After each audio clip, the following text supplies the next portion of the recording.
It is 9:01.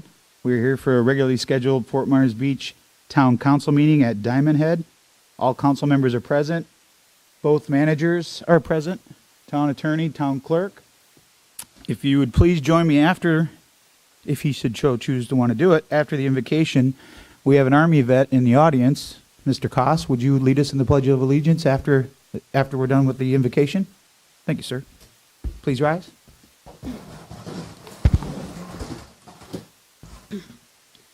Let us embrace each new day in every transition and change. As we enter into each new era with excitement and even some anxiety, let us recall compassion, presence, and abounding love. Let us be thankful for the experiences that have brought us to this day and for the work of others that gives breadth and depth to our own work. Amen. Morning, Council. Ed Ryan for the record. This past Saturday in Times Square, we held a little 5K with 400 of our closest friends, and I just wanted to come up here and let everybody know you can't pull off a major event like this without help, and I wanted to publicly thank just a few of those folks. We had about 35 volunteers helping us set up at 5:30 in the morning. Eve at Turtle Time was out on the sand at 5:30 in the morning, clearing us to set up. The fire department waived their fee to have an ambulance on hand, and we had a completely volunteer medical tent. There were no injuries. Pastor Sean and Forrest delivered a big pallet of water. Publix donated water and flowers for all the moms. Graham at the Goods donated ice. Tom at La Ola donated or loaned us his generator to power to the DJ. We had a volunteer violinist out on the course playing music for the runners and walkers. Private parking lots opened up at 6:30. A few of the restaurants offered specials to the runners to encourage them to stay on the beach. And I can't thank the Fort Myers Beach Public Works Department enough. I only wish I had their names from Saturday. We had one person there at 5:30 in the morning helping with cones, and then we had the buggy out there helping set up the course, or it would have taken us a lot longer to do that. In the end, we were able to donate $11,000 to FMB Strong and do it right there in Times Square when we handed out the medals. And finally, Keith, we know you're getting ready to head on down the road. And Kim and I wanted to give you something to remember the beach by. That wasn't a bottle of rum.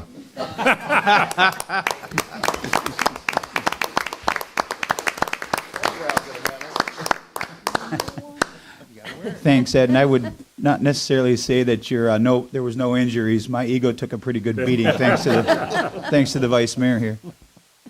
Who else you got, Madam Clerk? That's all I have signed up. Is there anyone else that chooses to speak?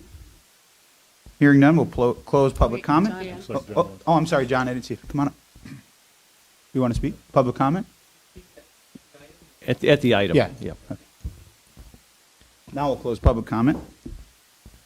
Next, under local achievement and recognition, we're going to start with Principal Tracy Kohler from FMBE. Come on up, Tracy.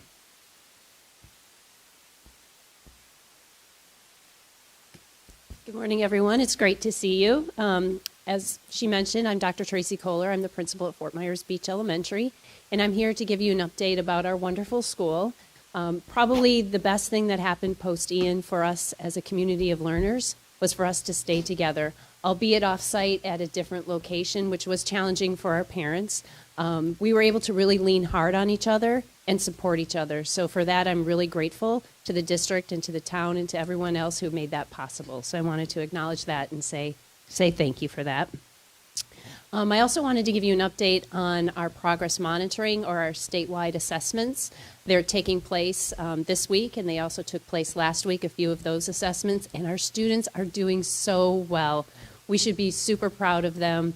They're outperforming any other school, I would dare say, in the district, or very close to the top. We have close to 85% proficiency across all grade levels, which is astounding, especially in grades 3 through 5, where we have new benchmarks provided by the state this year. K1 and 2 had the same benchmarks last year. So we're really just so proud of the staff and the support that we provide to students to make sure that their academic learning environment was seamless and stayed at that high level of rigor. So I wanted to acknowledge our teachers and staff and our students for all their great work.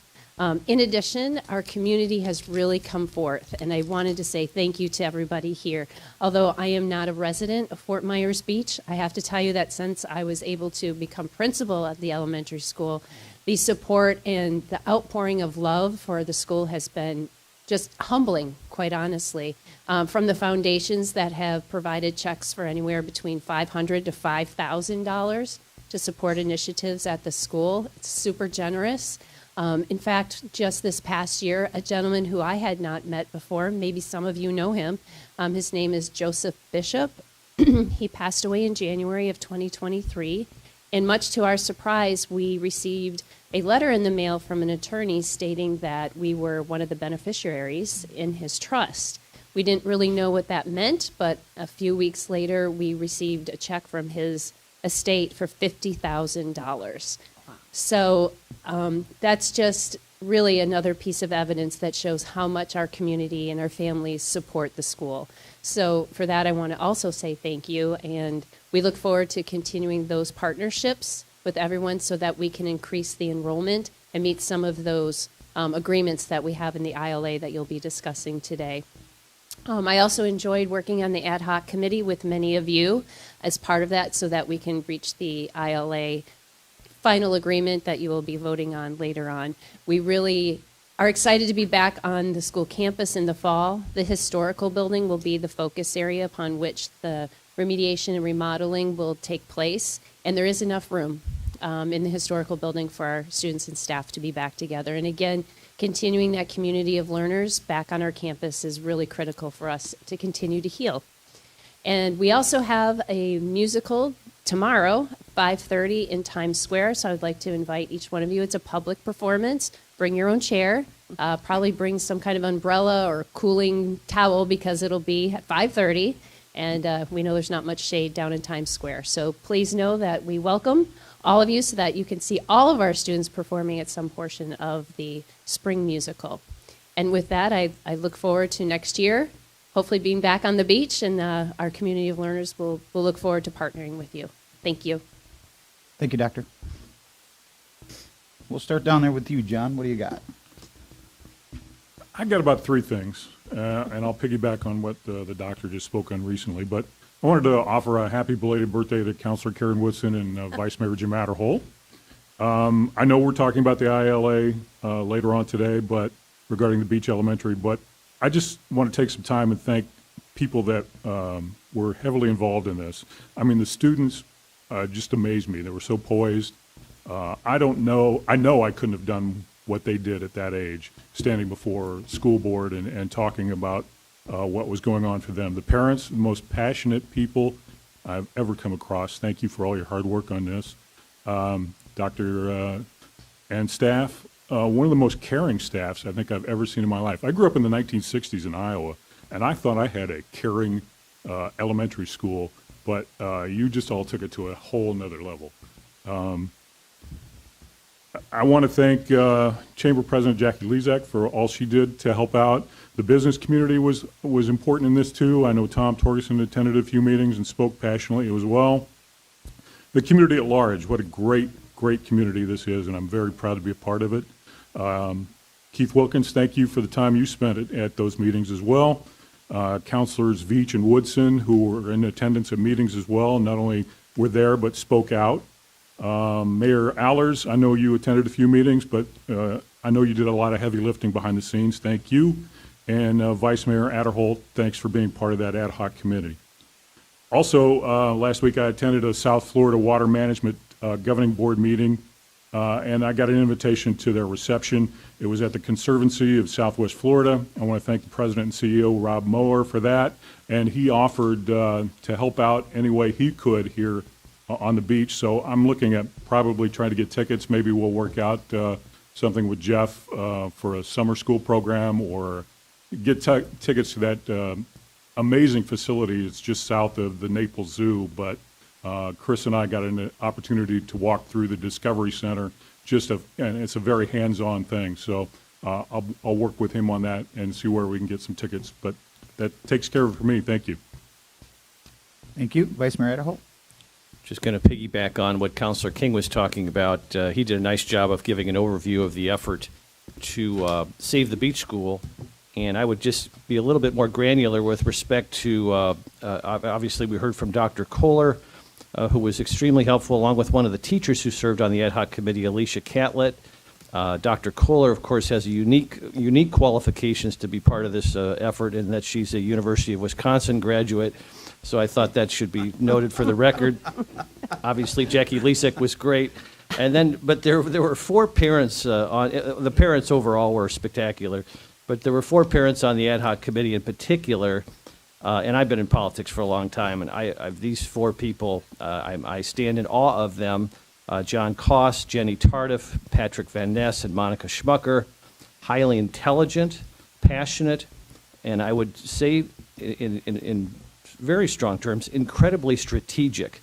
Anybody who thought that 7-0 vote by the Lee County School District, which we're very thankful for, happened by itself or just happened, I don't think they've been watching the whole story.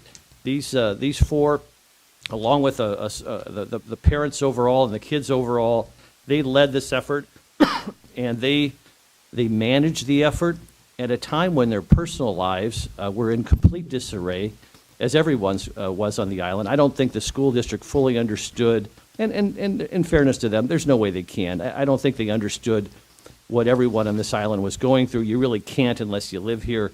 But these 4 parents, I'm just proud of them and thankful for them. And we would not have a school if it was not for their efforts, along with the broader team of parents. I would briefly like to again thank Beach Talk Radio for the day before Mother's Day run. I would just say, with respect to events like this, particularly as we move out of season, so important that we begin to think about, and there are people a lot more clever than I am on how to do this, but having events during the off season. I think personally this summer and this fall is going to be the toughest on this island.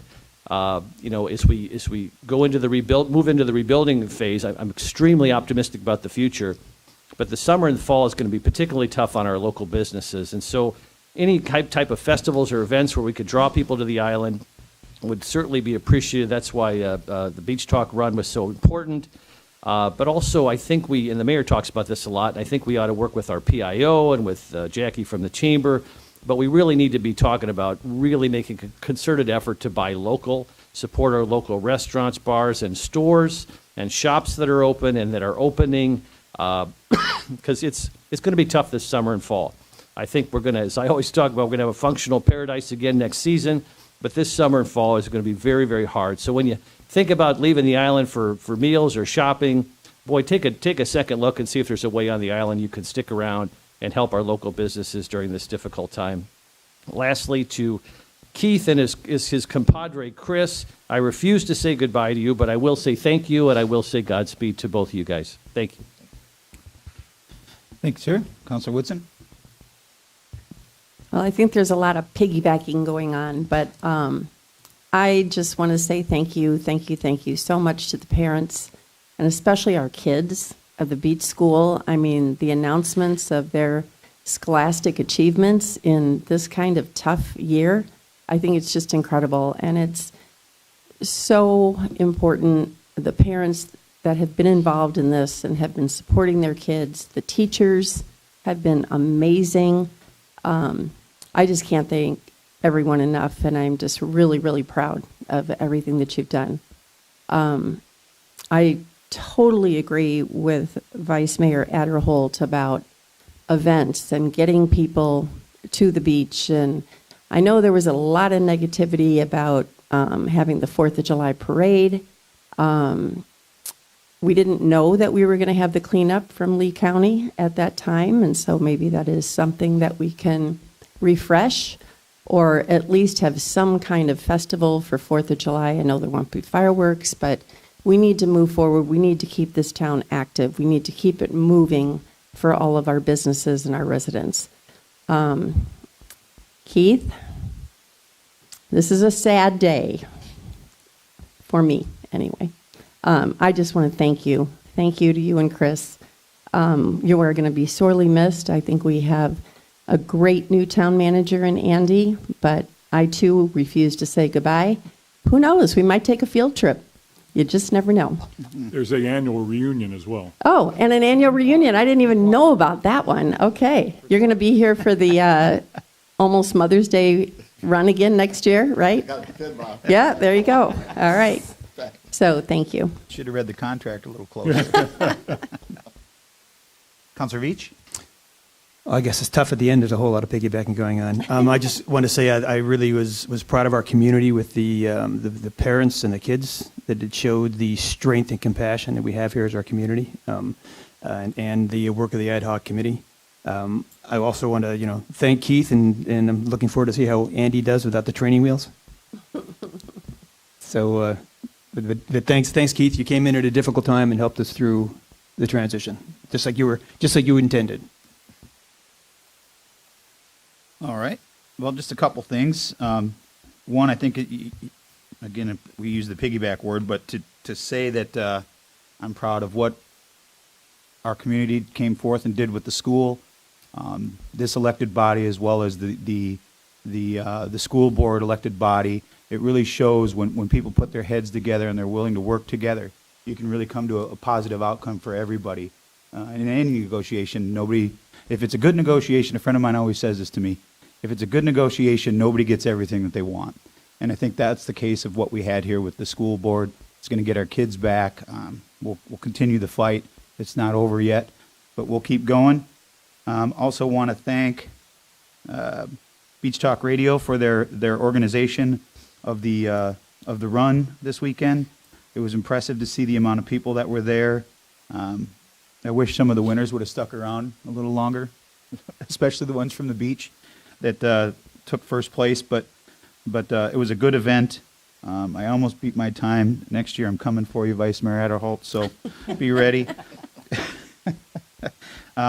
Also want to thank the TDC at our meeting last Wednesday.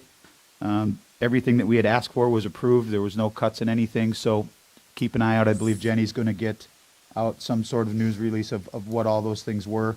We're going to prepare to get our asks in again for the next session. As we all know, numbers are drastically down across the board, but there's still money there to be had. They're actually going to pull some money from reserves to make sure everybody gets what they want. Thanks, Jeff, for being there the day that I couldn't be there and covering for Fort Myers Beach. And last, I want to thank Keith and Chris one last time for everything that you've done. You guys have come in at a very difficult time and helped right the ship. So I think we're on the right way. The sail's up. Now it's in Andy's hands, and we'll go where we're at. We look forward to you guys coming back for a visit, or maybe we'll take a field trip up there. You never know, but thank you again. All right, moving on. Advisory committees, items, reports, and appointments. We got Steve Johnson from Murph here. Steve, come on up.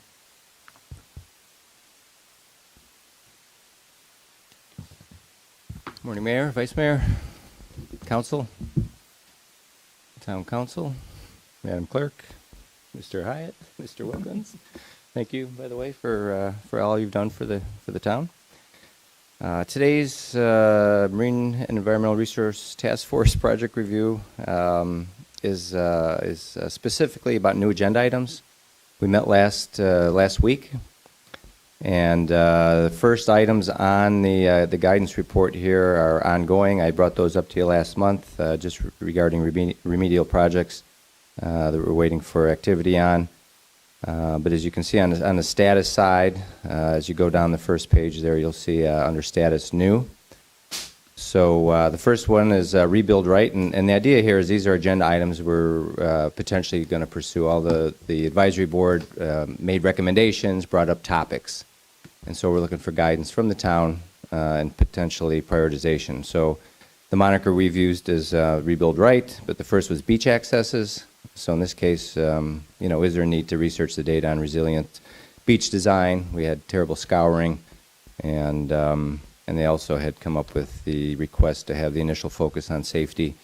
There's still some flat work, I think, that needs repair. But the trash cans, I believe, are starting to show up, which is absolutely fantastic. And then pet waste. So, but of course that's limited by the timelines and funding.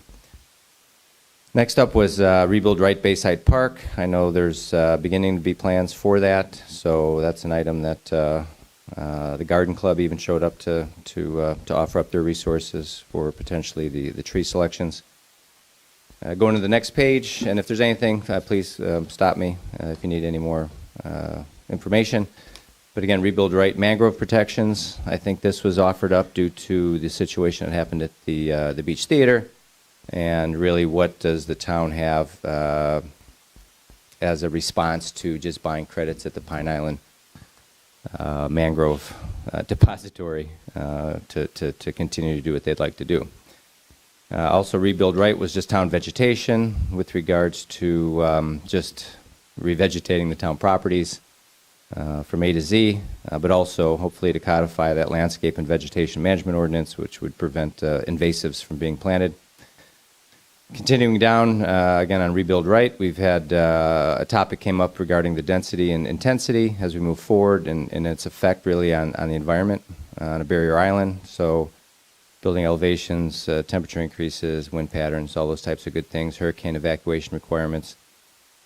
Continuing on, rebuild right, beach obstructions. In this case, with the berm sand being placed, renourishment on the agenda for later this fall, and these managed beach zones, which I think you're familiar with. If you get sand, you're required to put a dune in, and the idea between the dunes and let's say maybe even water sports is that during the season you can store your obstructions behind dunes, and I think that's been, hasn't been a main focus of compliance for the town, or at least it's been sort of grandfathered over the years, but since we're rebuilding right, that's something we can look into. The EC zone protections, beach raking and grooming compliance, and additional items as directed by town council. So if there's anything else you would like Murph to be researching or investigating for you. Is there anything here that needs to be stricken? Is there anything here that needs to be added? Any questions? Go ahead. Mr. Mayor, if I could, and maybe proceed out of order just a bit, I'd like to ask my colleagues if we could formally add an item to your agenda, Steve. Mm-hmm. Particularly, it's very appropriate given the audience that we have today. And I think this is already happening informally, but I'd like to sort of formalize it in that one of the numerous programs and solutions that we have to help grow the enrollment for the beach school is to create a magnet school. Some call it a water school. Some say microbiology. Some people say quality water. And there's a lot of different facets to this magnet school. But your committee is uniquely situated to help with the programming and design and sort of partnering. You guys have relationships throughout the environmental community, and the parents are already heavily involved. I know Dr. Kohler's involved. Maybe to just put that on your agenda is to see how you all could partner with the school to formulate ideas and partnerships to really help that magnet school concept grow and prosper. Mm-hmm. Would that be something that makes sense to you from your perspective? That sounds like absolutely. We've got some people that have done that in the past, and some people in town I know that have volunteered at schools over the years with curriculum and content. So if I could ask my colleagues for unanimous consent to do that, and Amy, if you could then add that to their formal agenda, that would be great. Or I don't know if Steve, I don't know who formally adds it. I don't know if that's Councilor Veach or somebody. Somebody makes notes of these things, but I think the chair working with the staff liaison can get it on the agenda. Great. Mm-hmm. No, I think it's a great idea. Got my support. Yeah. Any other questions for Steve? You're looking for just a general go-ahead with these projects? Yeah, basically go ahead, and again, any more additional, even a prioritization, if there's anything that's hot and burning in your minds right now that of the items we talked about, we can move those up because we would probably, not try to begin one or two of these every meeting. So obviously it would take some time to get through the entire list. I know that there was discussion about our tree giveaway. It usually happens in Arbor Day. Mm-hmm. That if we could get funding to expand that, so we can come up with native plants, so we could give to people to put in their yard as an incentive to go native. Mm-hmm. Yep. Talk to some nurseries. Sure, I'll be delighted to bring that up. And Councilor Veach, I like that idea. Can our friends at Tidal Basin, and there's got to be recovery funds that must help. I think we maybe touched on that last time on the vegetation front, that maybe they could help, or maybe even It's certainly worth a conversation. Yeah. And guys, I know one trick with applying for grants is you want to make sure that the value of the grant is more than the cost of going through the application process. Yeah. I think we did touch on this, Keith, didn't we, last time? But certainly food for thought. Yes, you did, and Tidal Basin is watching for opportunities for funding for those programs. You know, for me, Steve, one of the important things here that sticks out at the beginning is the beach accesses. As we rebuild these, if you guys could work with staff, you know, we've pushed for a long time through TDC to Times Square as a beach access. I know with a little help from Murph and its members, who surely come out in droves when it's time to come out. I think if we could get your assistance to help us in that cause, along with staff, I think now is the time to do it, to make that push with TDC to get that, as well as some of the improvements to some of these beach accesses that we have to rebuild back as we can move forward. That's that's our number one asset that we have. So keeping them open and nice and accessible is very important to me. Yep. Mr. Mayor, just for the public's benefit, would you just elaborate a little bit more on that?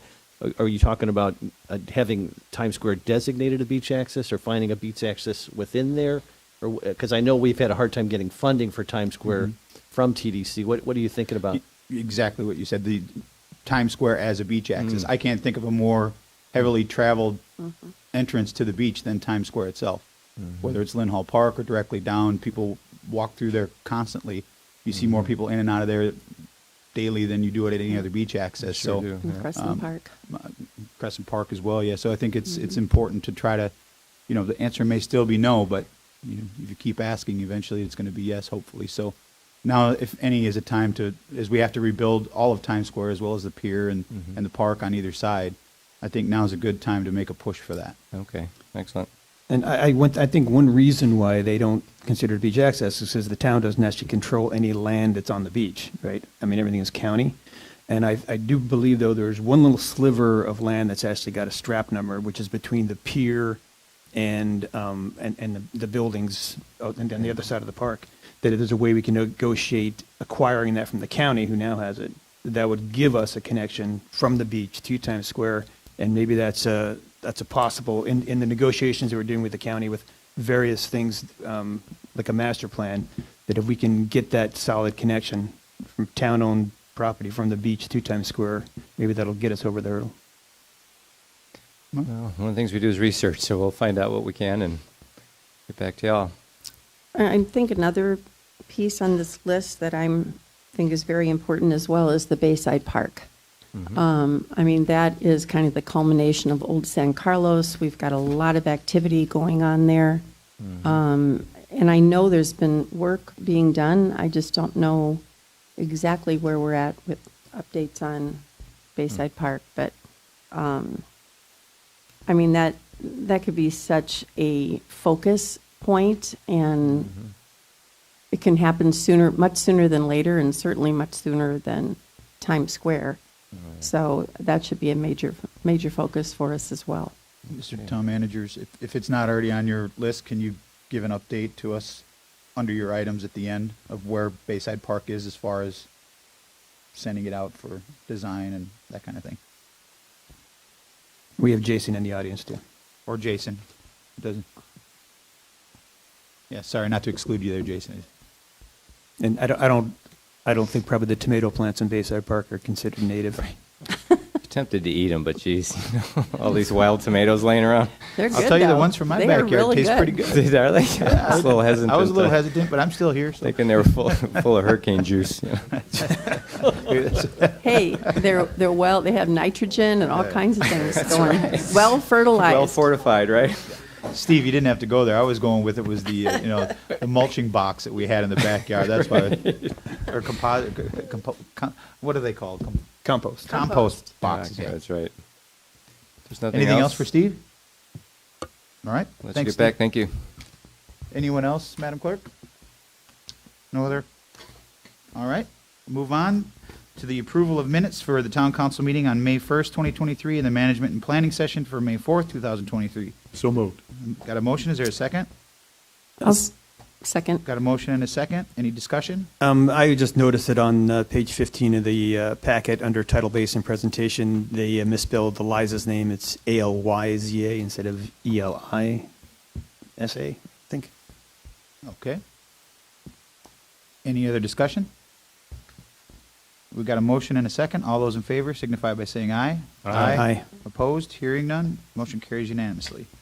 Next, we have the consent agenda, where there's Resolution 23-51, Utility Vehicle Replacement, Bay Oaks Youth Programming to accept an $8,000 donation. RFP 23-13-CR for partial re-roof of the Mound House, and RFP 17-29-AD for the emergency debris removal contract extension for 60 days with Crowder Golf. Is there a motion to approve the consent agenda? So moved. Got a motion? Is there a second? I'll second. Got a motion and a second? All those Mayor, in- if I could Yes, just, sir. one thing, sorry to interrupt, but the debris removal was extended to 120 days because of the RFP 120 process. days. Mr. Town Manager, could you explain what that means? Is this for the side streets, or what are we talking about? Or, I'll let Jason address Jason, yep. to be an accurate answer. that's fine. Good morning, Town Council. Jason Freeman, Public Works Director. So this would extend just to have a debris contractor on contract with us, just get through hurricane season. The goal is we're working on a RFP to get a new contractor ongoing for the next couple years. But just to give us enough time to do that correctly and get that bid out in solicitation, we're just requesting that Crowder continue on just so we can keep up with the current debris removal and then if anything comes up in the meantime. So this is a prospective contract, correct? It is, and then continuing with any right-of-way or any debris needs that we need Very currently good. as well. Thank you. Sure. All right. We've got a motion and a second. With that little bit of change, is there any other discussion on any of the consent items? I'd like a little more information regarding A, the utility vehicle replacement. I'll let Jason and Steve address. Good morning again, Jason Freeman, Public Works Director. So we have one of our Ford Transit vans that the utility technicians use to go out and about and do their daily operations. It's currently broken down, so we're looking at replacement options or repairs. I also want to take the minute. We have Steve Mateska, who is our utilities manager. He can be able to provide a little bit more information on that as well. So I wanted to formally introduce you all to him if you have not already. Mr. Mayor, Yes, sir. if I may, procedurally, Yeah. we need to pull these items off of off the consent agenda if there's going to be discussion. Otherwise, under your rules that you have adopted for yourself, the items get adopted in bulk unless they are removed from the consent agenda. Okay. So as I understand it, based upon conversations that have taken place so far, the consent agenda items A and D have been removed from the consent agenda and will have to be voted on separately. Okay. And typically that should be done in the approval of the final agenda, right? Correct. To pull those. In a perfect world, yes, but we're flexible. Okay, so before we go on, we'll pull consent agenda A and D, and before you go any further on this one, let's go back to D. Sure. So we can vote on the change that the town manager had brought up. Is that fair to do it that way, John? Yes. Okay. Yes, sir. So let's go back to D, RFP-17-29-AD, emergency debris removal. It has changed from a 60-day extension to 120 days extension. Is there a motion to approve a consent item D? Move approval. Got a motion? Is there a second? I'll second. Motion and a second. Any other discussion? All those in favor signify by saying aye. Aye. Opposed? Hearing none. That carries unanimously. Now we'll go back to Resolution 23-51, utility vehicle replacement. Continue on, Jason. Sure. I'll let Steve come up and speak. Good morning, Council, Vice Mayor, Mayor, Steve Matuska. I'm the utilities manager here for the town now. This utilities vehicle is a much-needed purpose. We are down temporarily 3 vehicles. I've also added an additional position between stormwater and utilities, and we're trying to bring some work in-house so we can get the process of the cleanup moving faster. This truck will allow us to tow our excavator that is currently not being used. We're working on getting that restored since the storm, and it will give us access to tools on site versus the guys having to run between the north tower and the south tower to get parts. We're replacing a currently existing vehicle. We're trading it in on this, and we're piggybacking off a Collier County contract as well. Can answer any further questions you have in regards to the vehicle. So a trade-in, we are getting something for Yes, that vehicle. very minimal, but we are getting something for the transit van. It doesn't run. We are trading it towards this. It's also a 2022. It's the only 2022 we found, so it's about $15,000 cheaper than the newer 2024s that we are finding that are comparable. Yeah, I did, a perfunctory internet search, and it seemed like it's a good deal. Is there a reason why we're buying versus fixing, or? The repairs on the other vehicle were up in the $7,000 to $8,000 range. It's a utilities van that is pretty beat up. It has a lot of miles on it. It's also just a lot of idle time, constantly running around, so the miles aren't really a true reflection of the wear and tear on the vehicle. And they are no longer making the transit. Yeah, van. they're no longer making the transit vans. I've quoted quite a few other vans, and I'm getting about $45,000 for a basic small Nissan van that doesn't have the same capabilities of something like this. Yeah. Okay, thanks. No problem. Any other questions for staff? Mr. Mayor, move approval. Got a motion? Is there a second? Second. Got a motion and a second. Any further discussion? All those in favor signify by saying aye. Aye. Opposed? Hearing none. That carries unanimously. We already have a motion on the table to approve remaining consent agenda items B and C. Is there any other discussion on those? Hearing none. All those in favor signify by saying aye. Aye. Aye. Opposed? Hearing none. The rest of the consent agenda passes unanimously. Next, we have public hearings. The first one is ordinance 23-05, temporary housing.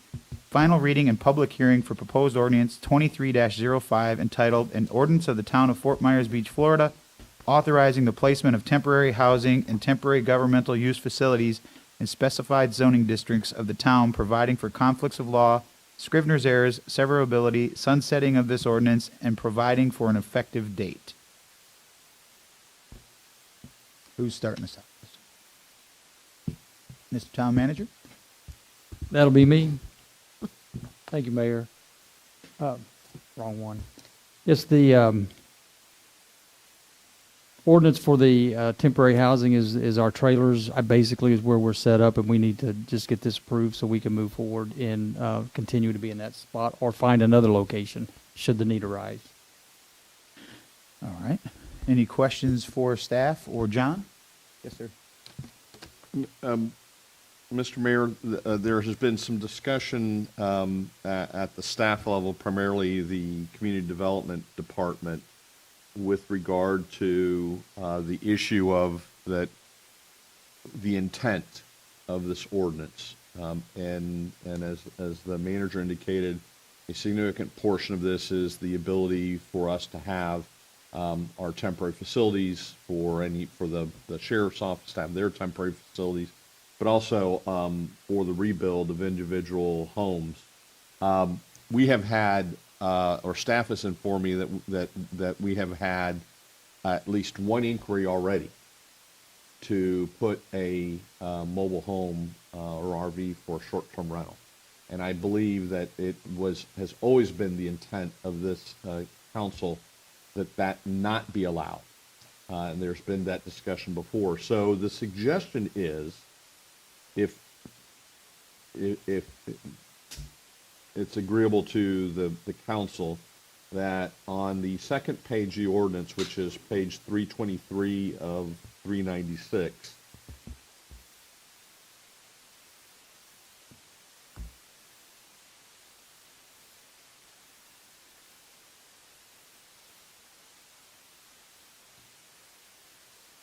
in paragraph 2, You said 320?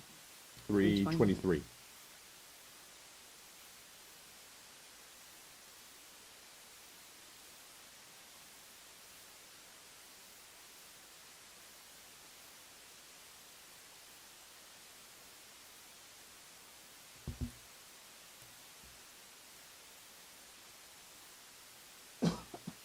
You there? Yep.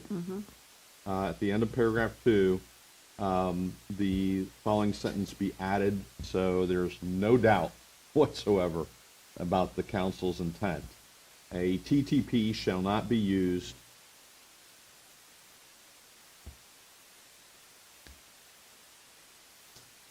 for the purpose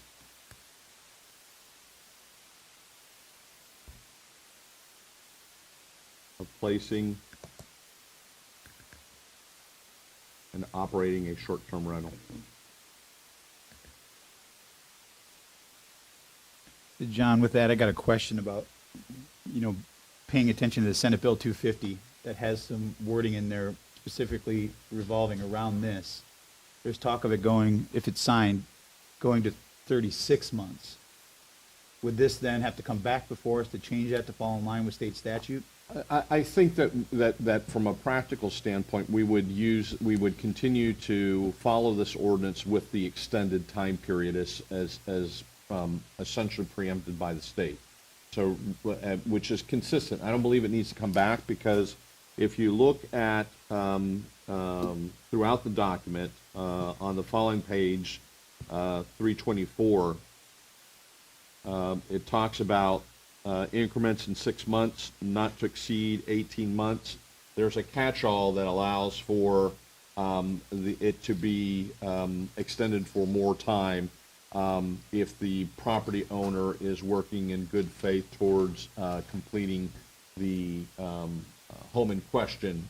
And obviously, for us, that we're in the process of rebuilding town hall. And I'd have to go back and reread it, but I don't remember reading in there anything restricting short-term rentals in that legislation. Would that then defer to ours because it is more strict than what the state legislature? Yes, sir. I believe that the statute that's in Tallahassee is about temporary housing for rebuilds after the storm, not for commercial purposes. Okay. So I know one of the things that has come to my attention is that for use of the short-term rental, it is because loss of income.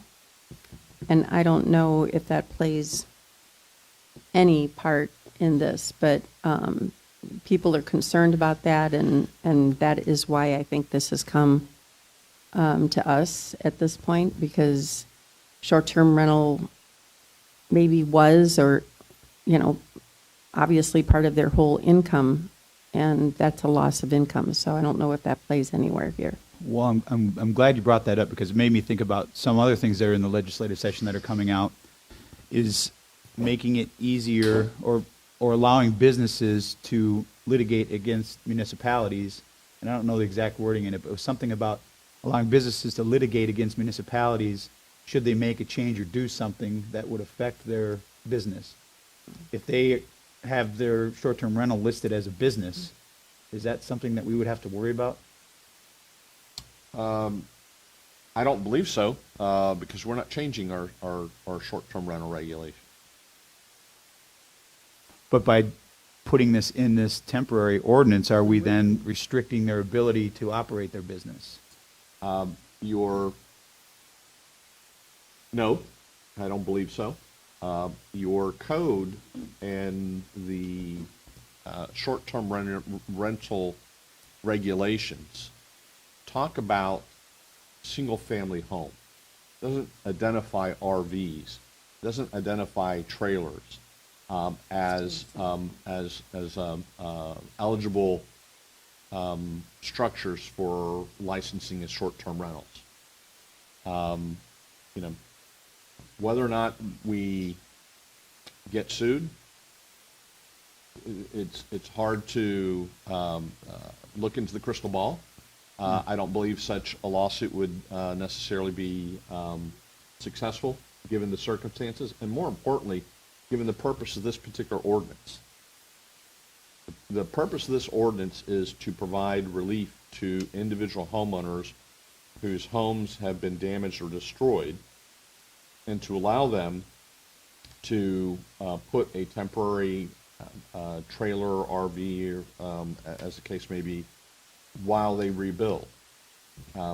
Otherwise, it's prohibited altogether.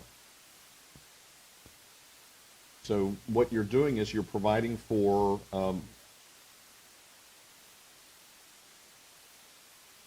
an accommodation and to assist people in their recovery efforts, and geared towards the rebuild of homes.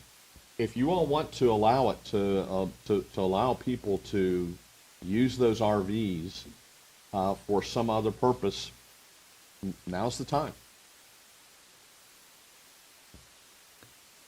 I remember talking with the state emergency crew when they were here early, and they said their experience is even long-term renters, they discourage putting in trailers because they're almost impossible to get out.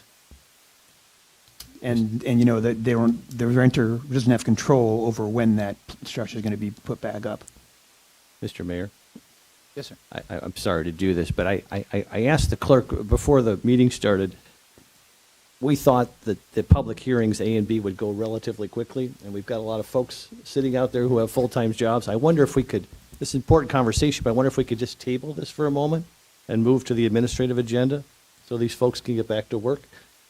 But I don't want to step on a line here, but I see all these people. I don't think there's anybody providing public testimony on public hearings A or B. There may be, but I don't think so. Well, I'm not opposed to that. Let's finish this one out. I think we're pretty close to the end of.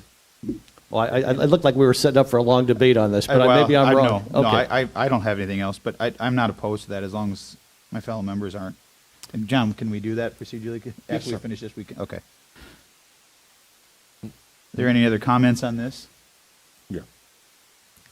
If not, we'll open it up for public comment. Is there anyone here that would like to speak on ordinance 23-05, temporary housing? Hearing none, we'll bring it back to the council. Any further discussion? I'm sorry. It looked like we're getting into a heated debate here, but I'm glad I'm wrong. Yeah. Is there a motion to approve ordinance 23-05 Now, was this as amended? as amended? Well, whoever makes a motion can decide to say that. Are you going to make the motion? Yeah, I will make a motion to approve 2305 as amended by our town attorney. We got a motion. Is there a second? I'll second. And a motion and a second. Any further discussion?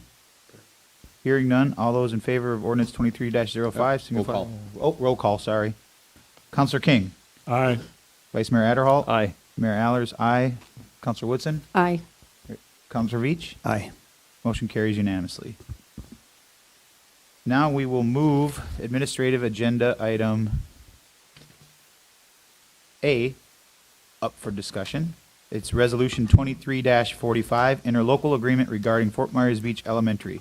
A resolution of the Town Council of the Town of Fort Myers Beach, Florida, approving an interlocal agreement between the School Board of Lee County and the Town of Fort Myers Beach regarding the rebuild, expansion, and operation of Fort Myers Beach Elementary School, authorizing the execution of the agreement by the mayor and authorizing all appropriate town officials to take all necessary steps to implement the interlocal agreement and providing for an effective date. John, do you want to just make some comments on this in case people aren't aware of what we're talking about? I just want to say and echo the comments that have already been made by all of you to recognize and acknowledge the hard work and effort put into getting to this point by the parents and the ad hoc committee and everyone who supported this.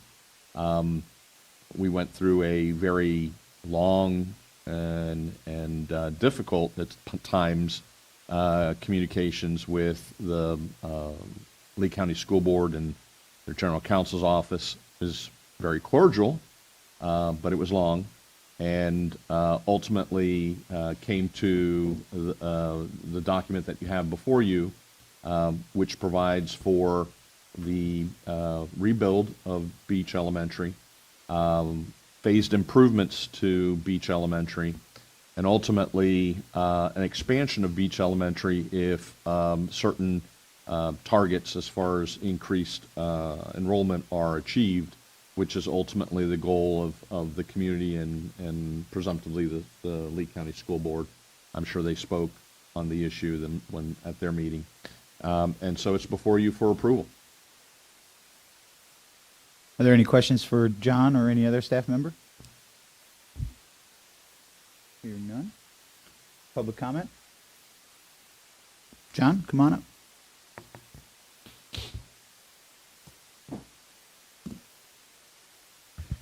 Hi, my name is John Koss. To reiterate what's already been said, you guys have all been amazing. Our parents have been amazing, and I'm happy to get us where we're at.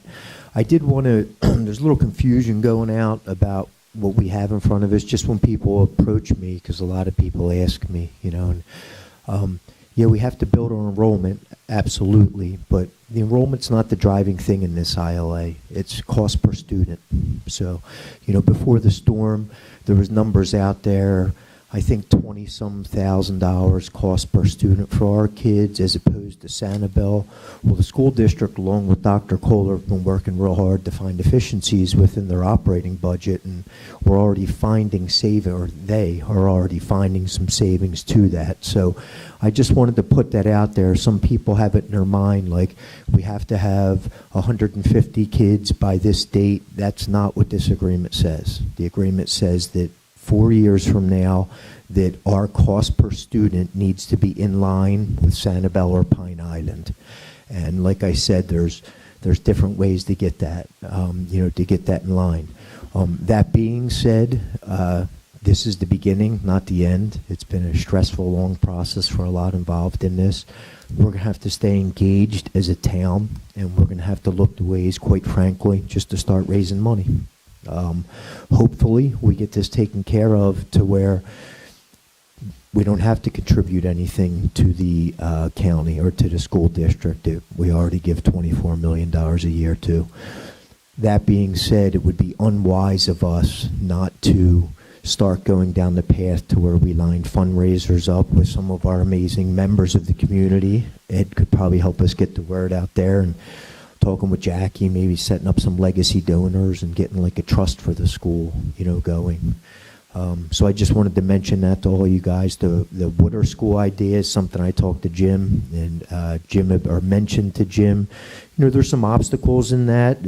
We'll have to get approval from the district, but that's in the ILA. That they will work with us on doing a magnet school. And I just think because of our geographic location, I sat looking at the ocean the other day and imagine 10 years from now seeing an oyster bed or a reef out there that maybe our kids help build, and I think that if we did some unique things with our school, we could draw some kids in from our local communities. The parents see it, they would get them here. The last thing I want to mention, it's kind of off topic but on topic, is I don't know the correct procedure or person to talk to about this, but we have a unique tradition with our fifth graders. They put their handprints and names in the sidewalks. That's dated back. If you go to our sidewalks, you'll find some pieces from the 1970s. Our kids graduate in 4 weeks. Some of our parents were, I'll finish up once. Some of our parents were trying to do this on concrete that we could later transport to the school. I'd like to throw out there, I don't know who gives the approval or who works, but I'd like to have a little celebration of getting our school back and let our kids actually do it in the sidewalks permanently where they would be, and would appreciate anybody's help in here who can make that happen. All right, thanks, John. Speak with the town manager after the meeting on that. I think that's a great idea, and he can facilitate that for you. And if I could, Mr. Mayor, for our town manager who's new, our public works director is a graduate of the beach school, so he'd be a very good liaison to help with that cement project. Is your handprint out there, Jason? I love it. Do you know where it's at? No? Perfect. If only he were a badger. Yeah, you'd have it all Thank you, covered. Pat. Yes. Go ahead, Patrick. Good morning, Patrick Vanass for the record. First of all, I'd like to thank council for all your help, town attorney, and the staff that has supported us through this process. I think what we have before us today is a good compromise, but keep in mind that it is indeed a compromise. We're not getting everything we wanted, and I think it's fair from that standpoint that, as we all know, that's what a compromise is. Both parties don't necessarily get exactly what they want, but they get something they can live with. So I think it's something we can live with. Like to also, for everybody to keep in mind that we can't be complacent. We've got 4 years, and at the end of that 4 years, if we don't meet the cost per student criteria, we then had to find other options. And the other option, either it's going to cost the town some money and the residents some money to supplement that deficit, or we have to go to charter school. Again, I think it's a good compromise. Let's not be complacent. We're going to have to get continued support from council and also from parents and town residents. I think we have a very strong community and a very strong will to make this work. So I am positive. Jenny, who is one of the parents here, spoke at the last board meeting over there. And one of the things that she reminded everybody, though, is if we did not have that historic designation on that school, we may not have a school today. So let's not let our guards down.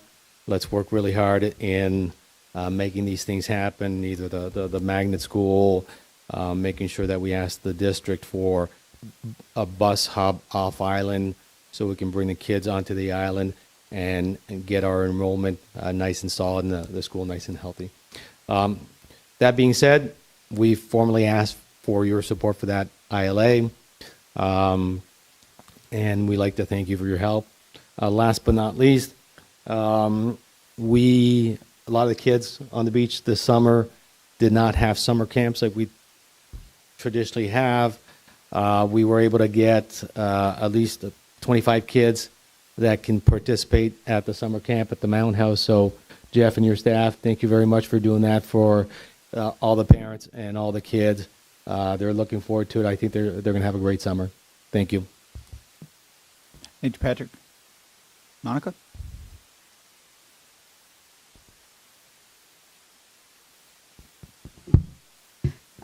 Hello, my name is Monica Schmucker.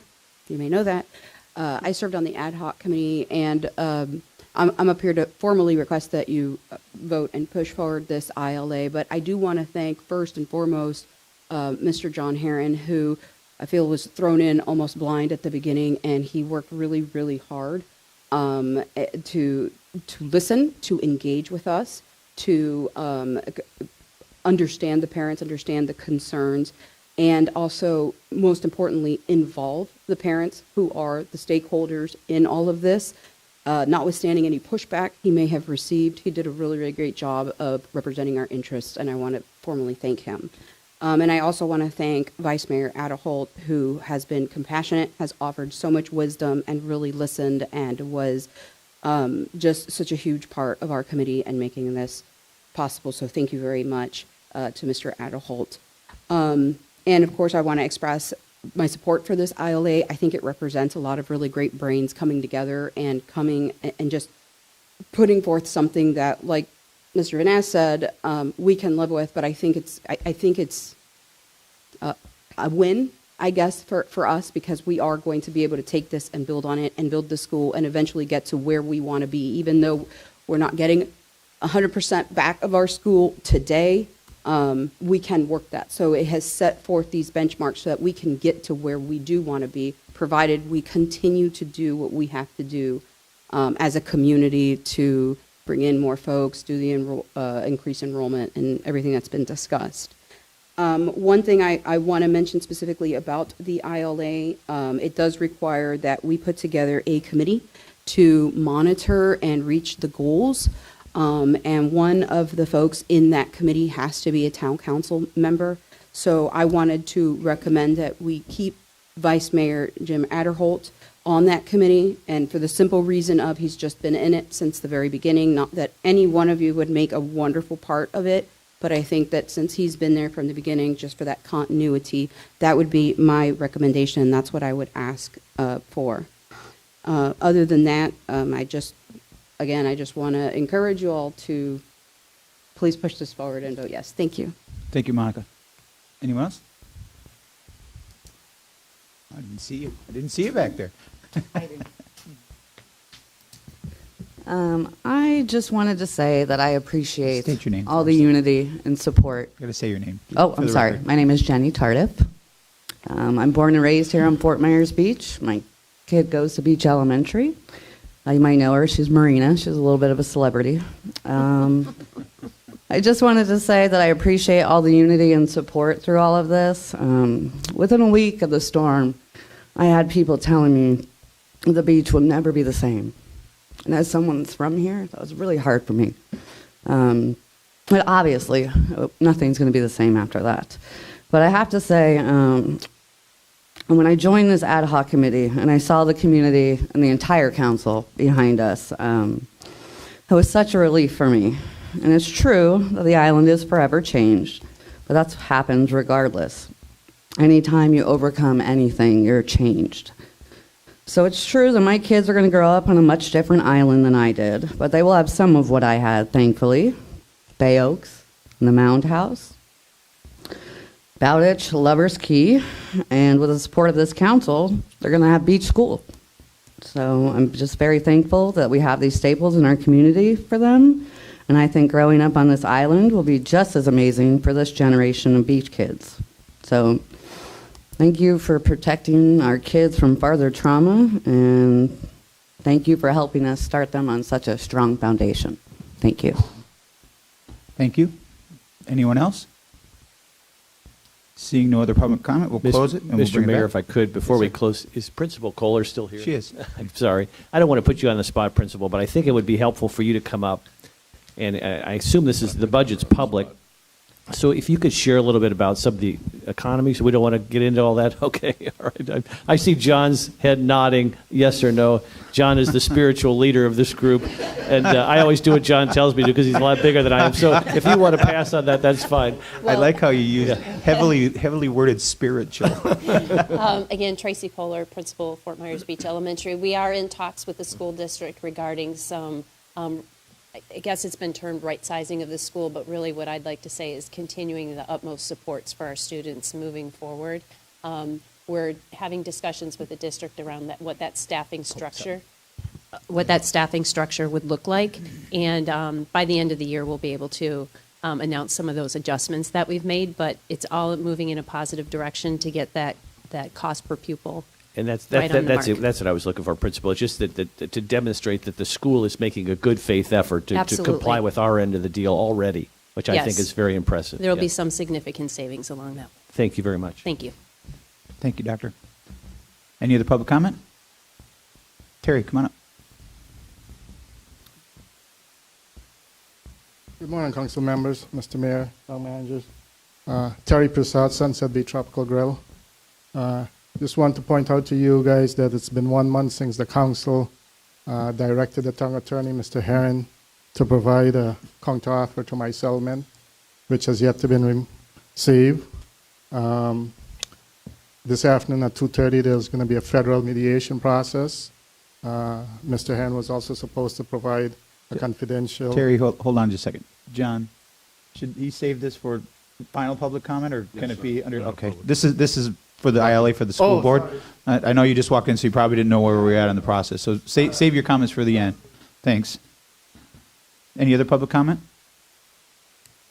Hearing none, we'll close public comment. We'll bring it back to the council for discussion. You know, I'll start us off real quick. I fully support if this motion moves forward. Having the vice mayor lead that charge should he want to on that committee.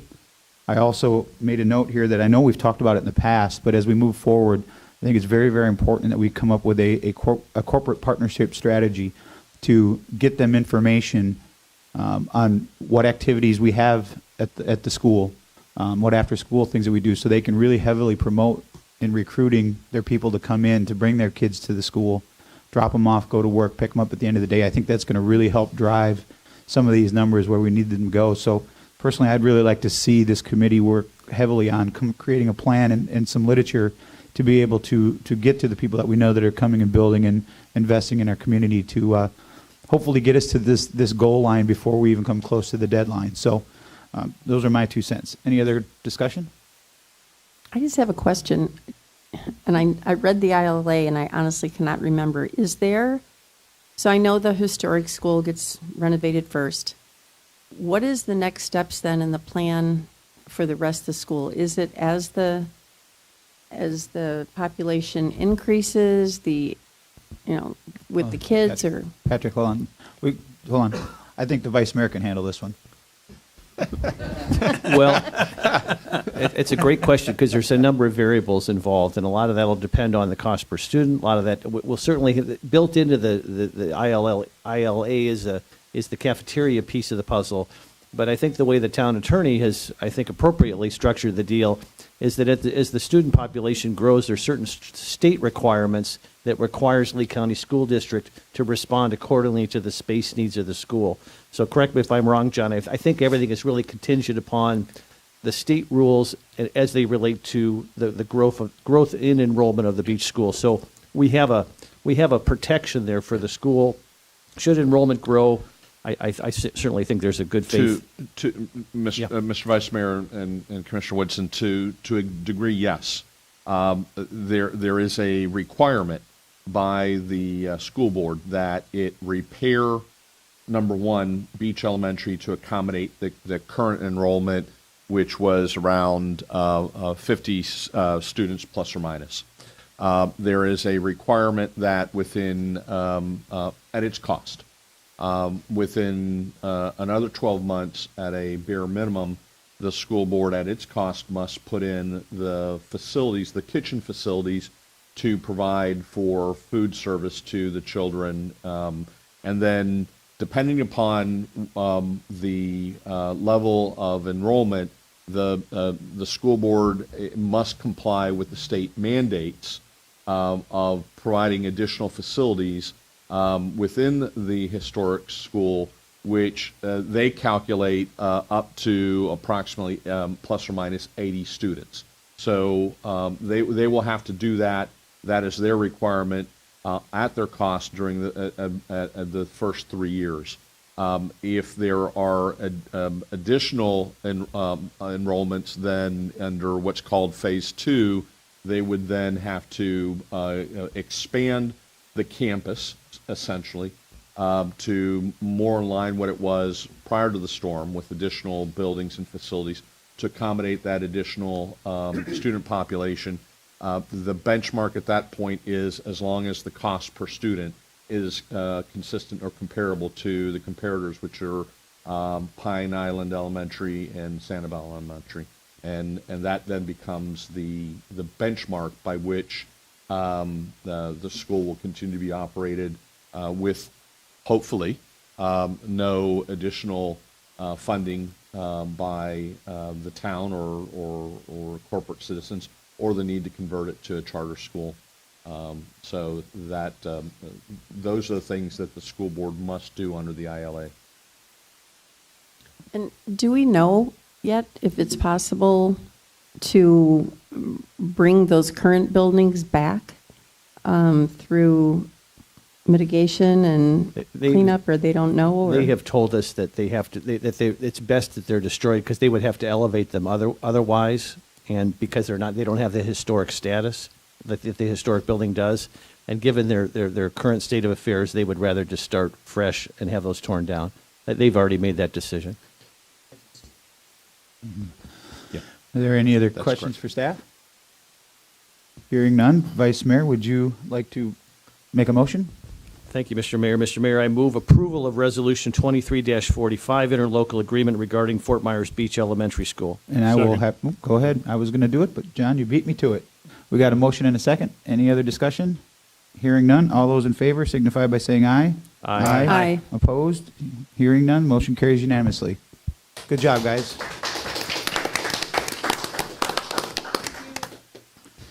Now we'll go. Mr. Mayor, since we're on this and we have all these parents here, have the parents determined the three representatives that they would like to have for the ad hoc committee as it continues?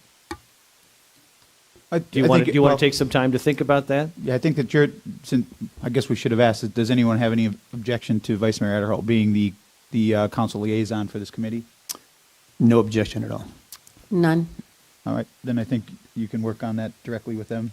So you'd like me to work direct? I didn't know if everybody wanted to bless that or not. I'm happy to work with them, and I know Jackie Lisek has expressed interest in continuing to be the business representative, and we need three parents, and then the rest of the other five. It's a 10-member ad hoc committee, and the other 5, including the principal, are from Lee County officials as well. So however you want to handle that, Mr. Mayor. I'm certainly okay with giving you the blessing and moving forward. I wholeheartedly trust your decision, and there's not one person on there that wouldn't be deserving of being on that committee. So I have no objection to you making the decision. It seems to me like you've built a pretty effective team.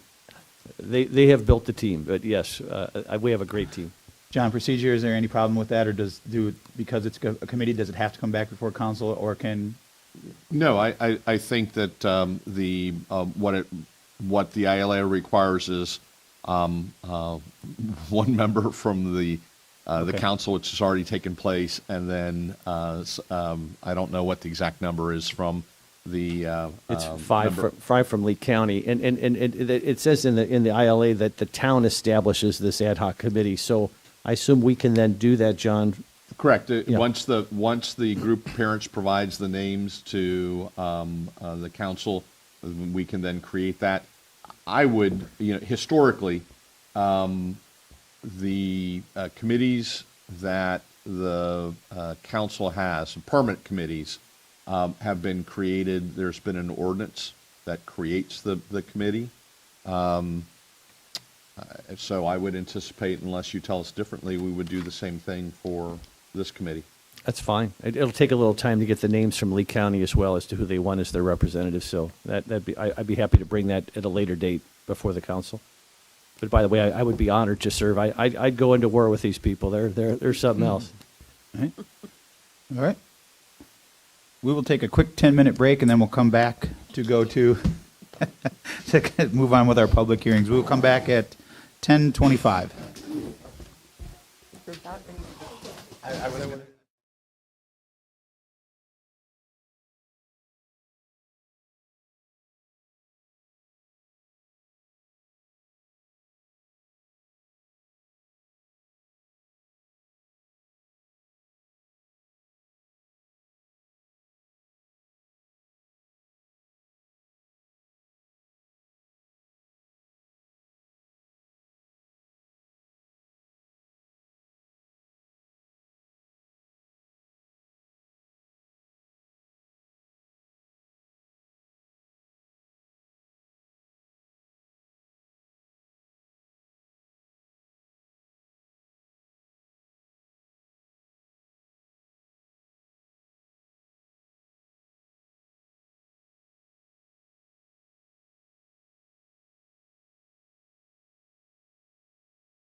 It is 10:26.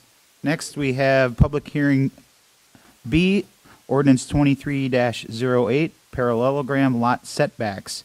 This is the first reading and public hearing on proposed ordinance 23-08 entitled An Ordinance of the Town of Fort Myers Beach, Florida, amending Chapter 34, Article 2, Division 6, adding sections 34-269, parallelogram lot setbacks, and associated definitions in Chapter 34, Article 1, Section 34-2 definitions, providing for severability, codification, Scrivener's errors, conflicts of law, and an effective date. We will now open the first public hearing and schedule for second reading and final adoption on June 5th, 2023 at 9 a.m. Residents trying to get back onto the beach. A request of one of the home builders was that we take a look at ways to assist in this. This is a list of the streets that currently have the parallelogram lots, and as you can see to the side, that's a plat of one of those existing neighborhoods, so you can see the angles of the lots. So this is a zoomed-in view of why this makes it complicated. If you were to build and meet the setbacks, the front and rear setbacks, you would have odd angles at the sides. The request was that we allow for rectangular homes to be built on these non-rectangular lots. Another item that was brought up is regarding the width of these lots. If you look along the front of that, it does say that's a 50-foot, I believe, 50-foot frontage. However, because it's at an angle, that's not the shortest distance between the side lots. So if you measure the shortest distance, you actually lose about 5 feet, a little less than that. In this code, we did not address the width. We only addressed front and rear setbacks for these. The proposed ordinance deletes 2 definitions for lot width, because previously in the existing ordinance, lot width is measured differently depending on when the lot was created, which is kind of a silly way to do it. When it was created doesn't affect the width of the lot, so we shouldn't be measuring that way. We've added a definition for a parallelogram lot. The description is up there. I think that's fairly clear. And then we changed the way that the lot width is measured. Now it's the shortest distance between the side lot lines. We're specifying that. And then if the side lot lines are not parallel, it's the average between the front setback and the rear setback. So it's where the house would actually sit on the lot, as opposed to from the front to the back. Because if it's a long lot, you could have a really, really wide back and a really, really narrow front. It makes more sense to base it on what the actual location of the house width will be. In the ordinance, we are going to include a diagram so that it's clear what is being referred to in the definitions and in the explanation. We're also going to explain how the front and rear measurements are measured, or front and rear setbacks are measured. And it's important that the front and rear setback is measured from the midpoint of the lot line to the midpoint at that setback. And then we would allow an encroachment of up to 8 feet in the front and up to 8 feet in the rear, but you would not be able to develop in that compensating area. So if you're building 8 feet in front of the lot line on one side, you have to provide 8 feet on the opposite side. And Sarah, that measurement would come from the corner of the building? How it would, when Yes, yeah, the closest point. Not that through it the can get midpoint to. of that, Yep, but the from the midpoint corner. is where, the midpoint actually has to be at the setback. So the 20 or 25 at the rear and 25 at the front, the house has to meet it there. Okay. These proposed modifications, as explained, would allow this encroachment on these oddly shaped lots only, and the modification would not reduce the side setbacks, which was part of the discussion, but I didn't think that it was appropriate to include it in parallelogram lots because we would be giving a special benefit to a lot shape as opposed to an actual width. So if we want to reduce side setbacks, we need to apply it to all lots that are X width, not just parallelogram lots that are X width. Please provide your input, any questions, suggestions on modifications, and set a second hearing date. I'm available for any questions you have. Are there any questions for Sarah? The drawings you did, because I assume that these parallelogram lots have different angles on Yes. different streets. Mhm. So is your example here from an extreme case or from a typical case? It's from a typical case. They all do angle slightly differently. This is sort of an average. Yeah, I know that the first house we bought here on the beach was on Coconut, which is a parallelogram, and I had no idea how close we were to the lot lines because they just put the houses wherever back in the day. But there was a neighbor across the street who built a parallelogram house. And it is possible, and I think that that is something that we would have possibly encouraged in the past. However, at this point, I know that there is a strong interest in allowing people to build non-custom homes so that they can just get back to the beach. In the past, I know that there was a lot of interest in having more unique architectural designs and not allowing that square look as much. But if you look at the typical layout of these neighborhoods, they were rectangular houses, so they were sort of at a sawtooth angle. Any other questions for Sarah? There might be some later, you never know. Okay, thanks, you. Sarah. Next, we'll open it up for public comment. Is there anyone here that chooses to speak for public comment? Yes, sir. Good morning, Tyler Knaufel with Homebound. Thanks for hearing me out today, council members. One of our initial homeowners that wants to partner with Homebound let us know that they initially felt they had to go with a custom rebuild. So they contracted an architect, created a home plan that would fit the current setback requirements, but that had really complex roof lines, exterior details and waterproofing, and a relatively inefficient floor plan. Not only did the homeowner feel like this was a great compromise, it was also... Thank you. Any more public comment on this? Hearing none, we will bring it back to the council for further discussion. Sarah, I know that you said that in this, I watched the LPA hearing on this, and I know that there's, I'll wait for you to come up here. Sorry. I keep forgetting you don't have a microphone.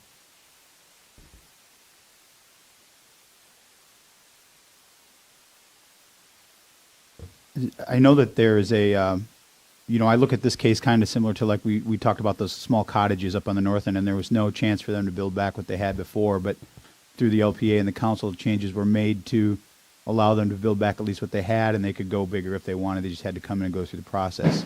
And I know that we're not discussing, I'm fully in favor of what you got here. I think it makes sense. We do want to get people back on the island. We do want to get them in their homes as fast as possible. This allows them to do that at a number that not everybody can afford. So I appreciate, the effort that you and the LPA put into this, but I do want to make a couple comments about the side setbacks. I want to be, and this is just my opinion, I want to personally be careful that we don't adjust it, because I believe in the LPA there was a comment made about, making it look like we're giving special treatment to just 150 lots. Mm-hmm. And although that can be looked at that way, how far do you want to take that? We're already adjusting this so that something can be built. I'm a little cautious about doing stuff with the side setbacks, because then you open, as you said, you can't do it for just 150 homes. You got to do it across. So just as a discussion piece, as you move forward and you're looking at that, if you can bring forward when you have those discussions, how many lots that would affect if we make the changes that were discussed in the LPA hearing, so that both they can make the decisions that they need to make to recommend to us, and then we can then make the decisions from there. But those are just my 2 cents.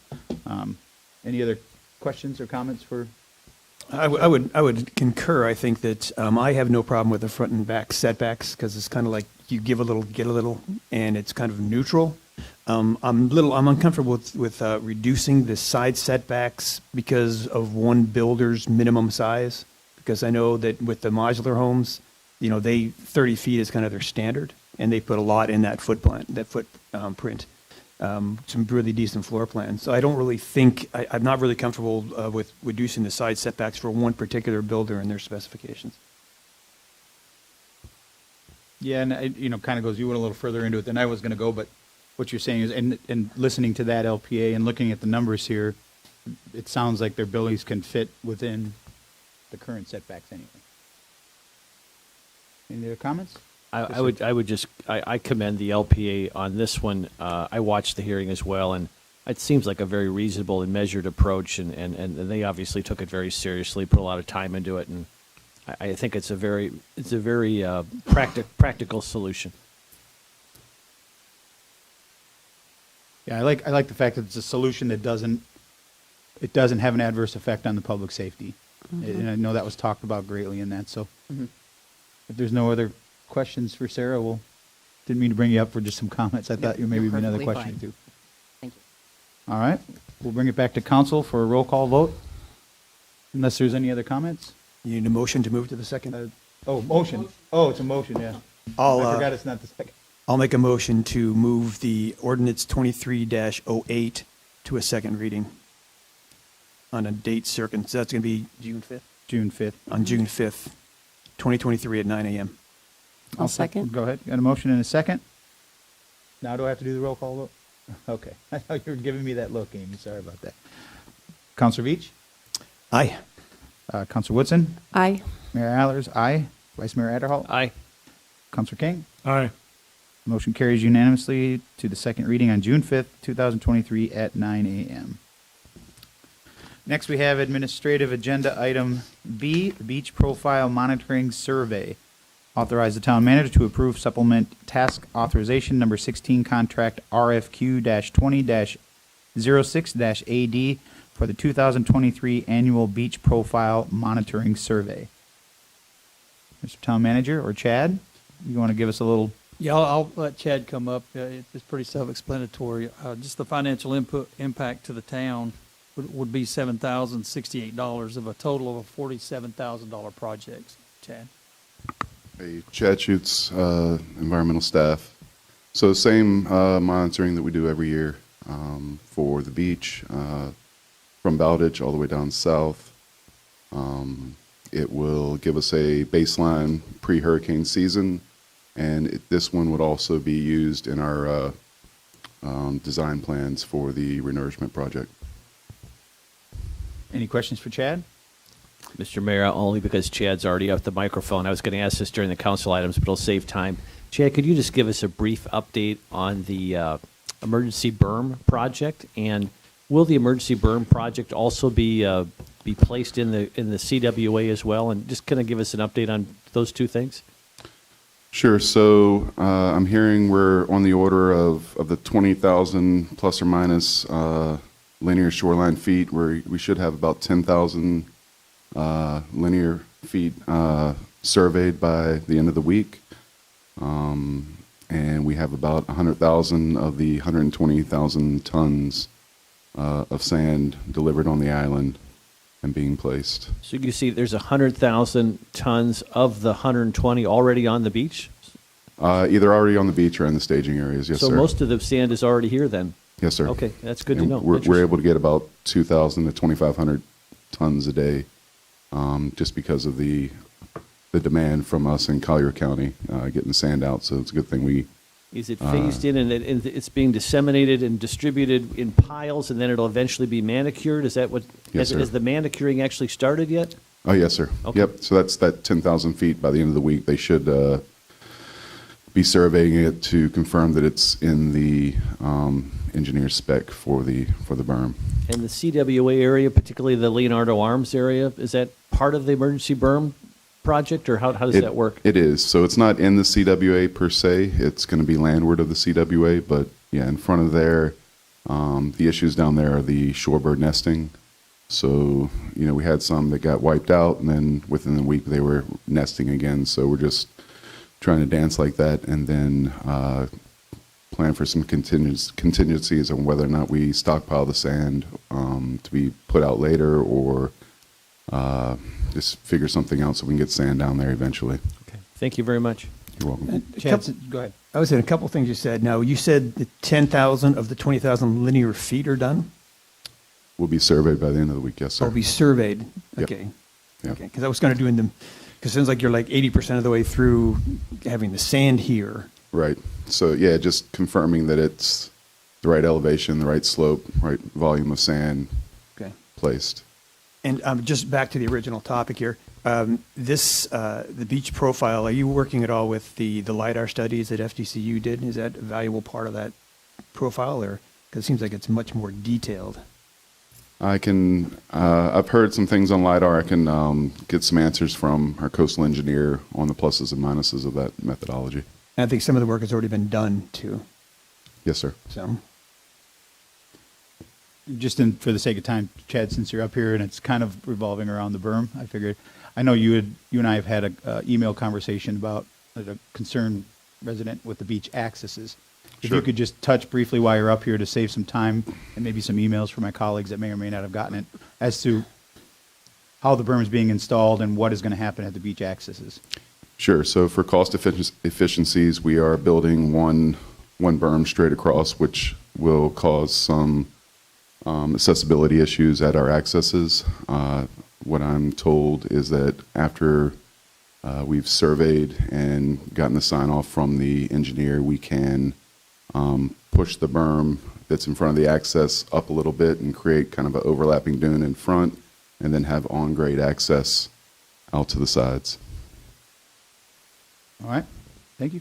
So Chad, just for further clarification, and I understand what you're saying, but just for so everybody can understand who lives in the CWA, the CWA obviously is just the area that abuts the ocean or the Gulf, but the landward side of the CWA, there's room there for that emergency berm. So technically, it's not in the CWA. Is that in essence what you're saying? Correct. Okay. Thank you. You're welcome. All right. Thanks, Chad. You're welcome. Bring it back to council. Is there any further discussion? Is there a motion? So moved. Is there a second? I'll second it. All those in favor signify by saying aye. Aye. Opposed? Hearing none, motion carries unanimously. Next, we have item C. It's the SB4 grant. Approved submission of a grant application to the SB4A waiver program. Mr. Town Manager? Thank you, Mayor. Mayor, Vice Mayor, Council, this is a new program that's just been announced. Be available on July 15th through June of July 15th of 2023 through June of 2027, or until the funds run down. It's offered on a first come, first served basis. It's between $250 and $1 million. It's defined as a recovery and mitigation activity, and we feel like this is something that we would be able to take advantage of, and it would be, the financial impact is an advance payment of whatever the grant would be, with a reimbursable grant, as most of us know most grants are. So we would ask for approval. Any questions for Town Manager? I have a question. So this recovery and mitigation activity, do we have any certain projects in mind that this would go towards, or?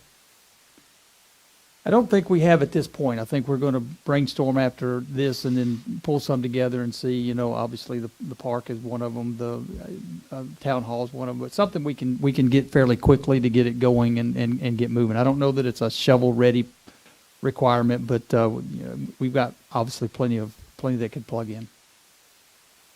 I suppose it depends on the size of the grant, if it is granted. Any other questions? You mentioned, Andy, you mentioned shovel-ready. Now, the closest thing we have with shovel-ready is Bay Oaks. Is that something we could apply this to? Quite probably. I don't know if it is going to be, because there's going to be FAQs that come out from the Department of Emergency Management soon. I mean, this is just we actually got a phone call saying, you know, we would encourage you to be on the lookout for this and get started. So we're ahead of the curve, actually, before we even get a lot of information. But as soon as we get it, we'll pass it along. Okay. Thank you. Is there a motion to approve SB4A grant? So moved. Got a motion? Is there a second? Second. Got a motion and a second. All those in favor signify by saying aye. Aye. Opposed? Hearing none, motion carries unanimously. It brings us to final public comment. Is there anyone choose? All right, Terry.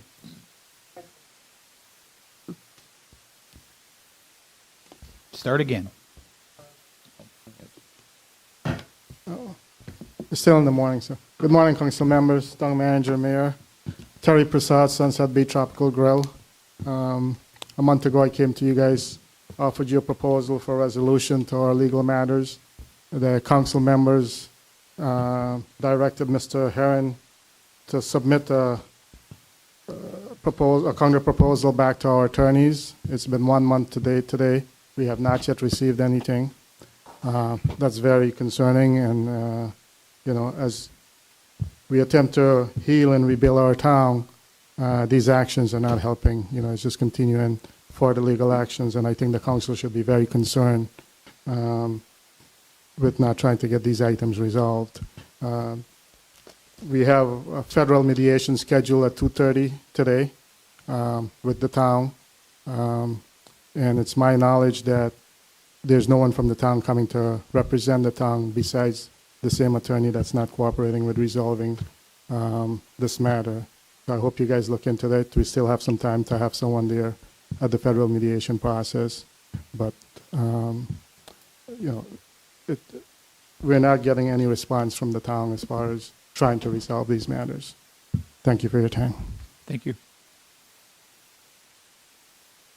Anyone else choose to speak during public comment? Hearing none, we'll close public comment. Town manager's items. Thank you, Mayor. I'll have Jason come in just a minute about the Bayside Park update, but I think one thing that everybody's, paying attention to, obviously, is hurricane preparedness and what we're trying to do as a town to get information out there. We sent out a press release, I believe, on Friday or over the weekend, on May 15th. It actually goes out today, so I got it yesterday.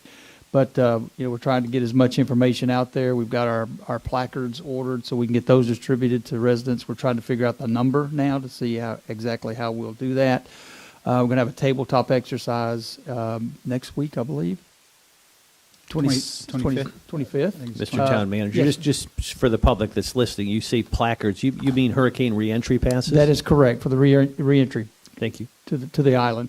Also, updating our emergency management plan just to make sure that we have all the T's crossed and the I's dotted, and we know whose responsibility it is to allow access and that type of thing. Obviously, with all this preparation and things, we're going to keep the hurricanes away, but we've got a lot to do otherwise. But we want to make sure we get all the information out that we can get out to the public, so they're just the who, what, where, when, how. There's no questions. They understand everything. Contact numbers and staffing. We're talking a lot about staff. Since I've been here the last 2 weeks, we've already had one meeting and got another one this week. Following up on hurricane and emergency preparedness in general. One thing I want to do as coming in as a new town manager is to review the purchasing policy. Just make sure we're doing everything that we need to do to expedite purchases within the approved budget. Not necessarily change it. I just want to review it personally, as well as a lot of things. That's one thing that's at the top of my list. A few of the other things we have going on in the finance area, the DEO emergency bridge loan agreement was approved by you May 1st, and we signed and executed that and sent that off May 8th. Now we're waiting disbursement of the funds. The capital improvement revenue note, 8.8 million balance remaining there, and it may be used for FEMA reimbursable projects. So we've got a funding source there for that type of thing. The extended deadline for drawing down the funds has been moved from November 2023 to May 2024. So that's a bit of good news. Interest on outstanding balance will accrue at the rate of 3.15%. So just a little bit of information there. We've also applied for a community disaster loan with communicating through FEMA of $5 million rather than the $2.5 million loan originally estimated. So we're working with them on that. Also applied, closing fiscal year for 2021. We are closing that out and getting ready for the audit to move that along to get that before you, hopefully sooner rather than later, but we also going to start moving into our FY24 budget year so we can have that approved in time for our fiscal year. Jason, if you want to come and speak a little bit. Go ahead. Andy, before he gets Yes. there, I just want to make sure that nobody has any questions for you before we bring it. I have a couple. One is on, we'll go backwards. One is on that capital improvement loan that you just referred to with the 8.8 million. Yes. Has there been any more discussion with them? I know that we've been working with them to try to discuss about using it outside the 3 capital improvement projects that it was entitled for. Has there been any discussion with them, or can there be some discussion with them, further discussion about how that gets drawn down? I know you have to spend it and then get that money back. Right. Is there any discussion with them on potentially being able to do that? I don't know if Joe's had any discussion, but I know we will have those We'll discussions continue, just to okay. make sure we cover those bases. And then the other thing that I had was back to the emergency preparedness. I've been looking a lot into emergency notification softwares that are out there, which we don't currently have. If I can get some consensus from my fellow members, I'd like to direct the town manager to start, and staff to start looking into one of these emergency notification software. There's a lot of them out there. Alert Media is a very big one that people are very popular with. I know Civic Plus, who we already have stuff through, has something similar, but it's, I mentioned in the past about being able to get information to people's cell phones or vice versa, and a lot of these have two-way communication that people can communicate with our staff. We can communicate with our staff as well as our residents and businesses as to updates, ever-changing things that happen very quickly, and it's all satellite-based. So if I can get some of my council members to agree with me to direct them into looking at that and how we could implement it, what it would cost, I think that would be a beneficial thing going into this new season. Most definitely. Consent. Yeah, consent. Now, what does this do that's different than, because right now we do get alerts, sometimes 4:30 in the morning. Sometimes there's just a little bit more to it than that. It's two-way communication. Some of these have two-way communication. So we can push out information, but we can't necessarily receive information back except through social media. Some of these have very robust systems that if you're willing to give the information, your cell phone number, you can then, I'm stuck in a tree. There's things that you can get out that we can then communicate on a different level that we have to communicate with first responders to be able to get information quicker. We all know that the communication we had after the storm was very, very difficult because of comms and things like that, as well as willingness to wanting to do it. So I think having a system in place that people can have, and it's not just for emergency stuff. It could be for some of the press releases that we put out. People could then communicate back what they like or don't like about it through a system, and they can do it anonymously, and some of them if they want. So it's just a more robust system than what we currently have. Mayor, I know in my previous town, we went away from the Code Red to the Evergreen system. The Evergreen system was a state-run system. The state used that system as well. Mm-hmm. So it felt like a good connection, and at the time, there was no cost to the town where I was. I don't know if that's changed, but yeah, we'll be happy to look further. I think there's another one. I just started looking into. It's called 311. It's a number that people can call 311 to get information or report things and that helps take some of the backlog off of 911's server. So like I said, there's a bunch out there. Those are just the few that I've started digging into. But Mr. Mayor, if I could, Mr. Town Manager, I'm not interested in relitigating the past, but you did mention the hurricane reentry passes, and I'm hopeful that you're going to be looking at a strategy to utilize those in a way that sort of restores public confidence, and also with a communication strategy as well, as we look at sort of lessons learned. Those reentry passes, I think they were certainly a matter of frustration for many of our residents. So kind of be thinking about that, and also how you're going to communicate what that new strategy is, and make sure we message that to our residents, because I think there's some skepticism at this point that we need to rebuild some confidence in those hurricane reentry passes, that they'll be utilized, it'll be public, that people will know what the system is, what the plan is, and how it'll be implemented. I just think that would be probably a good public safety step, first of all, most importantly, but also a comfort to our residents who've just went through Ian. Yes. We've also already started, as part of our exercise last week, lessons learned, and try to incorporate some experiences that I've had, some experiences we've had, and obviously the biggest experience is what just happened. So we want to get that while it's fresh, so we can continually to improve and make it a better system for our island. Jason?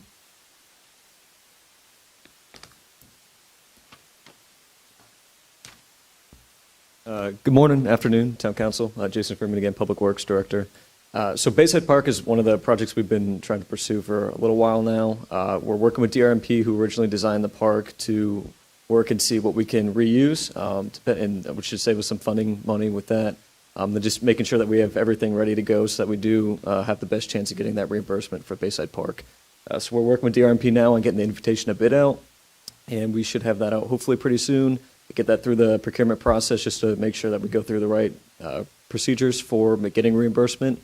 And then as quick as we can get a contract on board and get a notice to proceed, we'll start working on that. So it has been indicated to us that landscape is a little more difficult to get reimbursement for, so we're happy to work with everybody on different landscape opportunities. Since you're up here, sure. It was under mine, but save you some time so you can get back to work if that's what you have to do. But the Bay Oaks, where are we at with the plans with DRMP and getting those? Or have we gotten the fire district what they need? So that's what I was just meeting with Jeff, and we're going to work with our internal team here to make sure that we have everything ready to go, and then get that through the review process. So we're working with them actually, currently. Okay. Just making sure all the plans are ready to go. We're doing a follow-up meeting right after this, and then we'll get a better ETA on that one. Okay. But as quick as we can. Any questions for Jason? Thanks, Jason. Thank you. Jason. Anything else, Andy? No, sir. I want to tell you how much I appreciate the overlap Keith and I have had. It's really been a really positive experience for me to have him here, and I think the learning curve flattened really quick.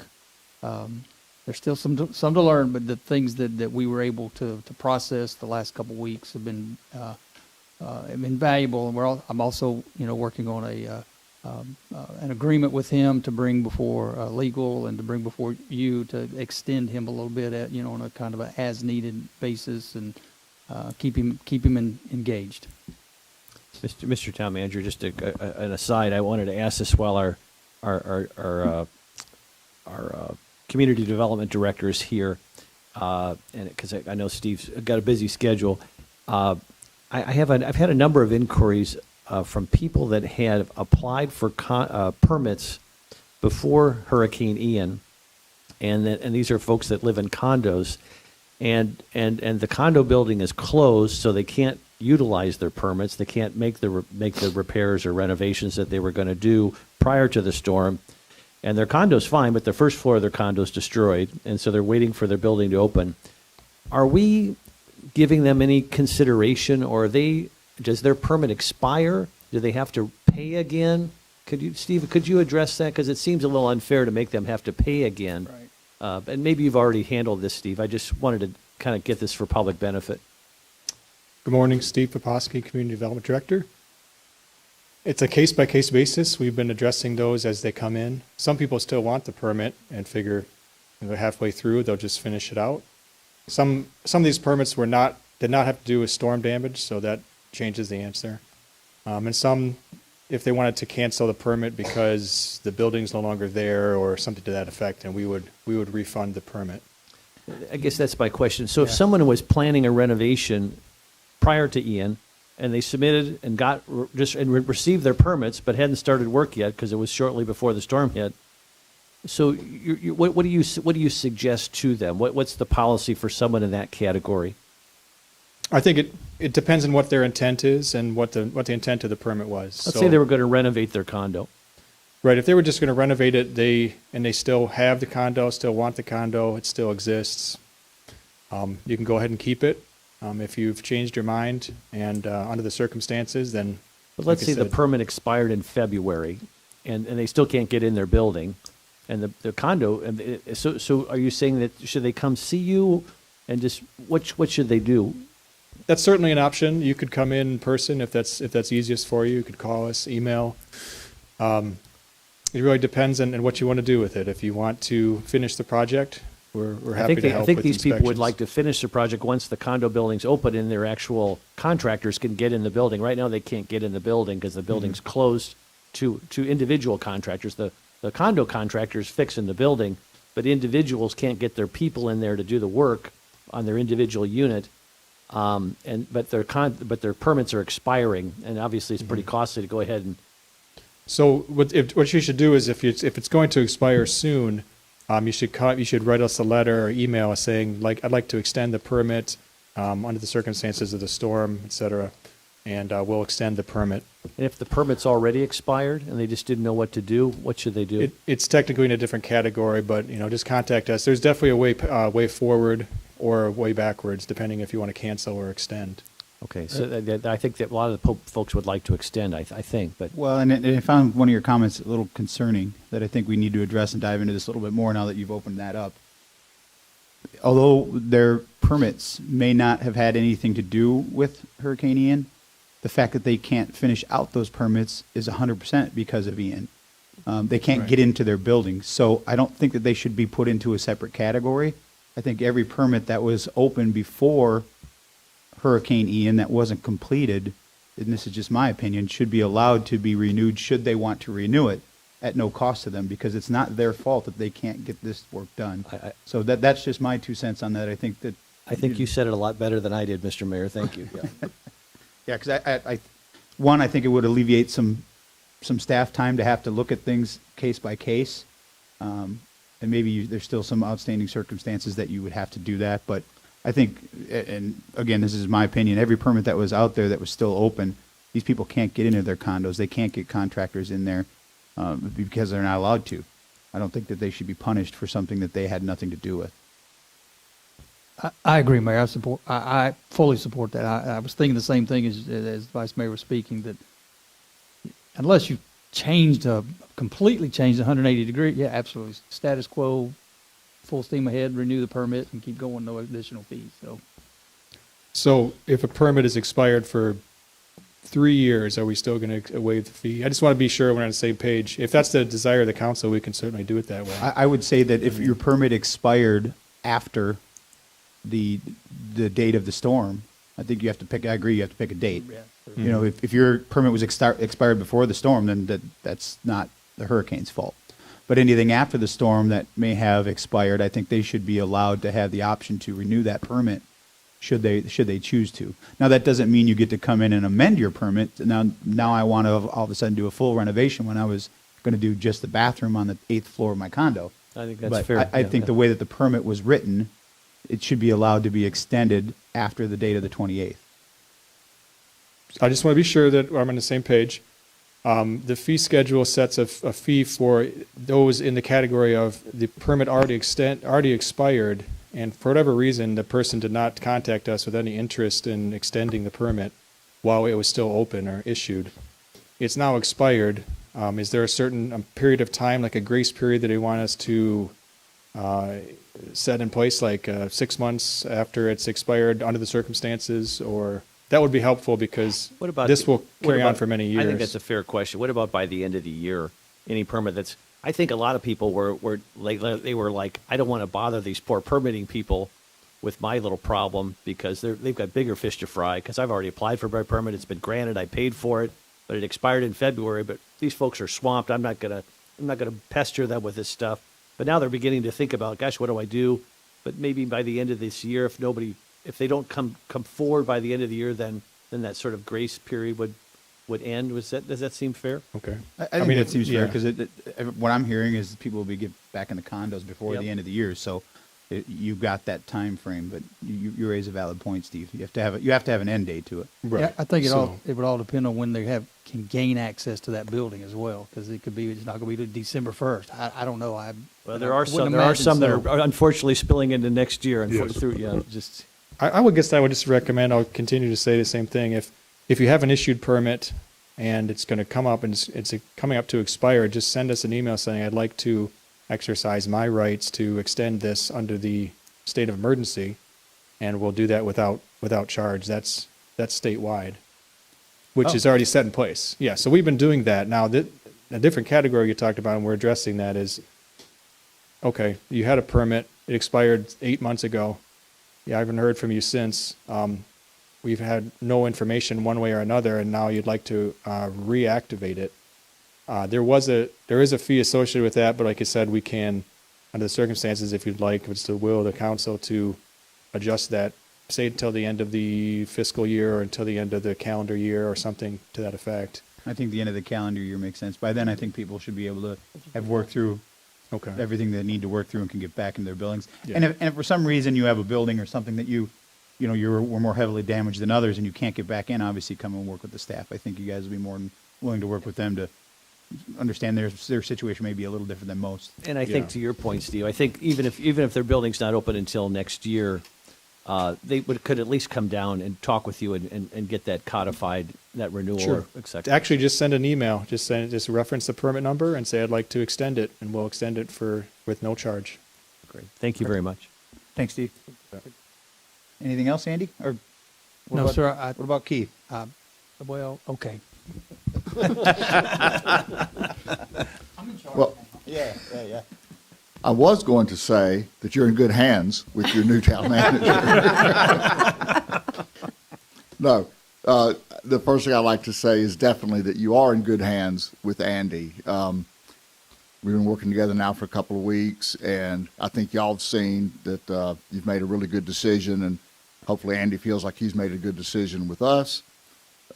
It's not everyone who would come into an environment like this to work and commit to. It's going to be difficult, but it's going to be also it'll be challenging, but it'll be a lot of fun and rewarding because things are about to start popping up out of the ground again. And but I know a lot of candidates are concerned with, can I come in and work in this environment? Can I handle this? And absolutely, Andy is the man for the job. So I think y'all can really take comfort with that. And I'm pleased to make his acquaintance.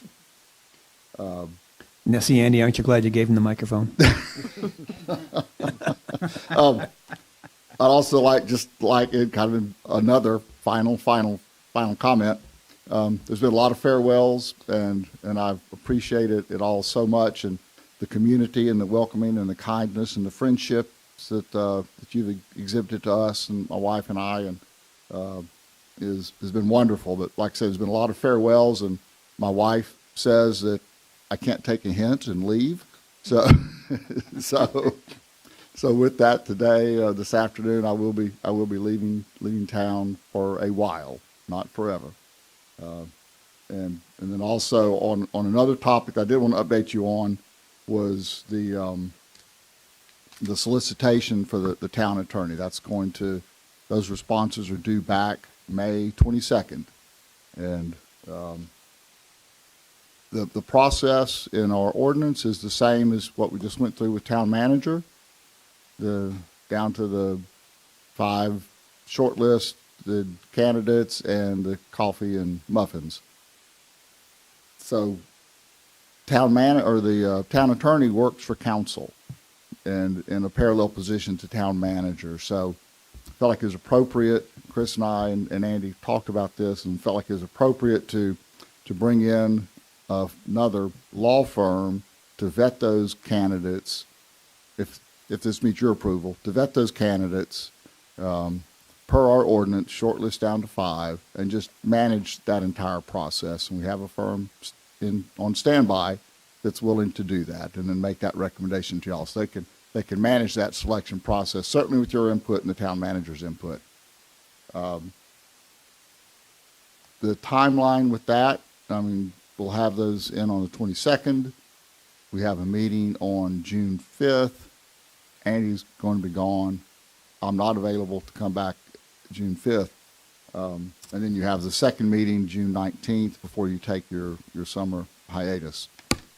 So the results certainly could be evaluated June 5th, and then a selection made on the 19th. 20th. 20th. All right, thank you. And then, of course, however you'd like to work with that is up to council. That law firm does stand available for any type of interim activity that the town may need and request. So, is this the typical process for looking for legal services to get an independent firm that is, I guess, not in the running for the services to evaluate the candidates? They are not in the running, that's correct. I don't know that it's a typical process. I don't know that there is a typical. Our ordinance just says a short list will be provided to council, and how do you get to that short list? Certainly council could do that, could vet the candidates. It's not going to be 100 of them or 87 like we had for town manager. But what it does do is bring in that kind of third-party element. And it does not put the town manager into the position of evaluating a lateral staff person for council. So, but it's certainly up to y'all, and I agree. I don't know there is a typical. And when we're evaluating the different candidates with different types of contracts, will we get a financial impact report on the different firms? The SOQ did not request a fees. Those are to be negotiated. So financial impact analysis would have to kind of come at that negotiation point. Otherwise, it's strictly on their qualifications. So personally, I think it's a good idea to have a third party to take a look at all of possibly 2, 3, 4, I don't know how many people have actually applied for this. But I do think that having a third party look at it and also having them be legal counsel to understand what the expectations are of this position. I just want to go on record again and voice my concern, disappointment, disapproval of the performance of our town attorney. Mr. Prasad got up and talked today. I mean, we gave direction over a month ago, and there has still not been that settlement agreement put into place that we agreed upon. We have issues going forward now with the Rude Kramer case. That permit has not been issued. We still have not heard about Kia Stero. I just don't see a sense of urgency. Lack of deliverables, late deliverables, lack of communication. You mentioned that this attorney or this group may be willing to step in, and what would keep them from stepping in to do day-to-day? They are available to do that if council would desire. They have offices in Tampa, I think Pompano, and Tallahassee. Are you looking for consent from the council at this time to either approve or not approve moving forward with both what Councilor Woodson just brought up, as well as the assisting in the procurement of potentially the new or old attorney? Yeah, I think that direction would be good from council, particularly with the timeline that's given and the summer vacation in July. I think probably some direction at this point would be healthy. Okay. Councilor King? I guess I'm not sure what you're wanting from me right now. Well, I mean, yes, I'm okay with going forward on this, yes. But I heard two different things, so I guess that's where I guess I'm confused. Okay, well, I guess I'll start then.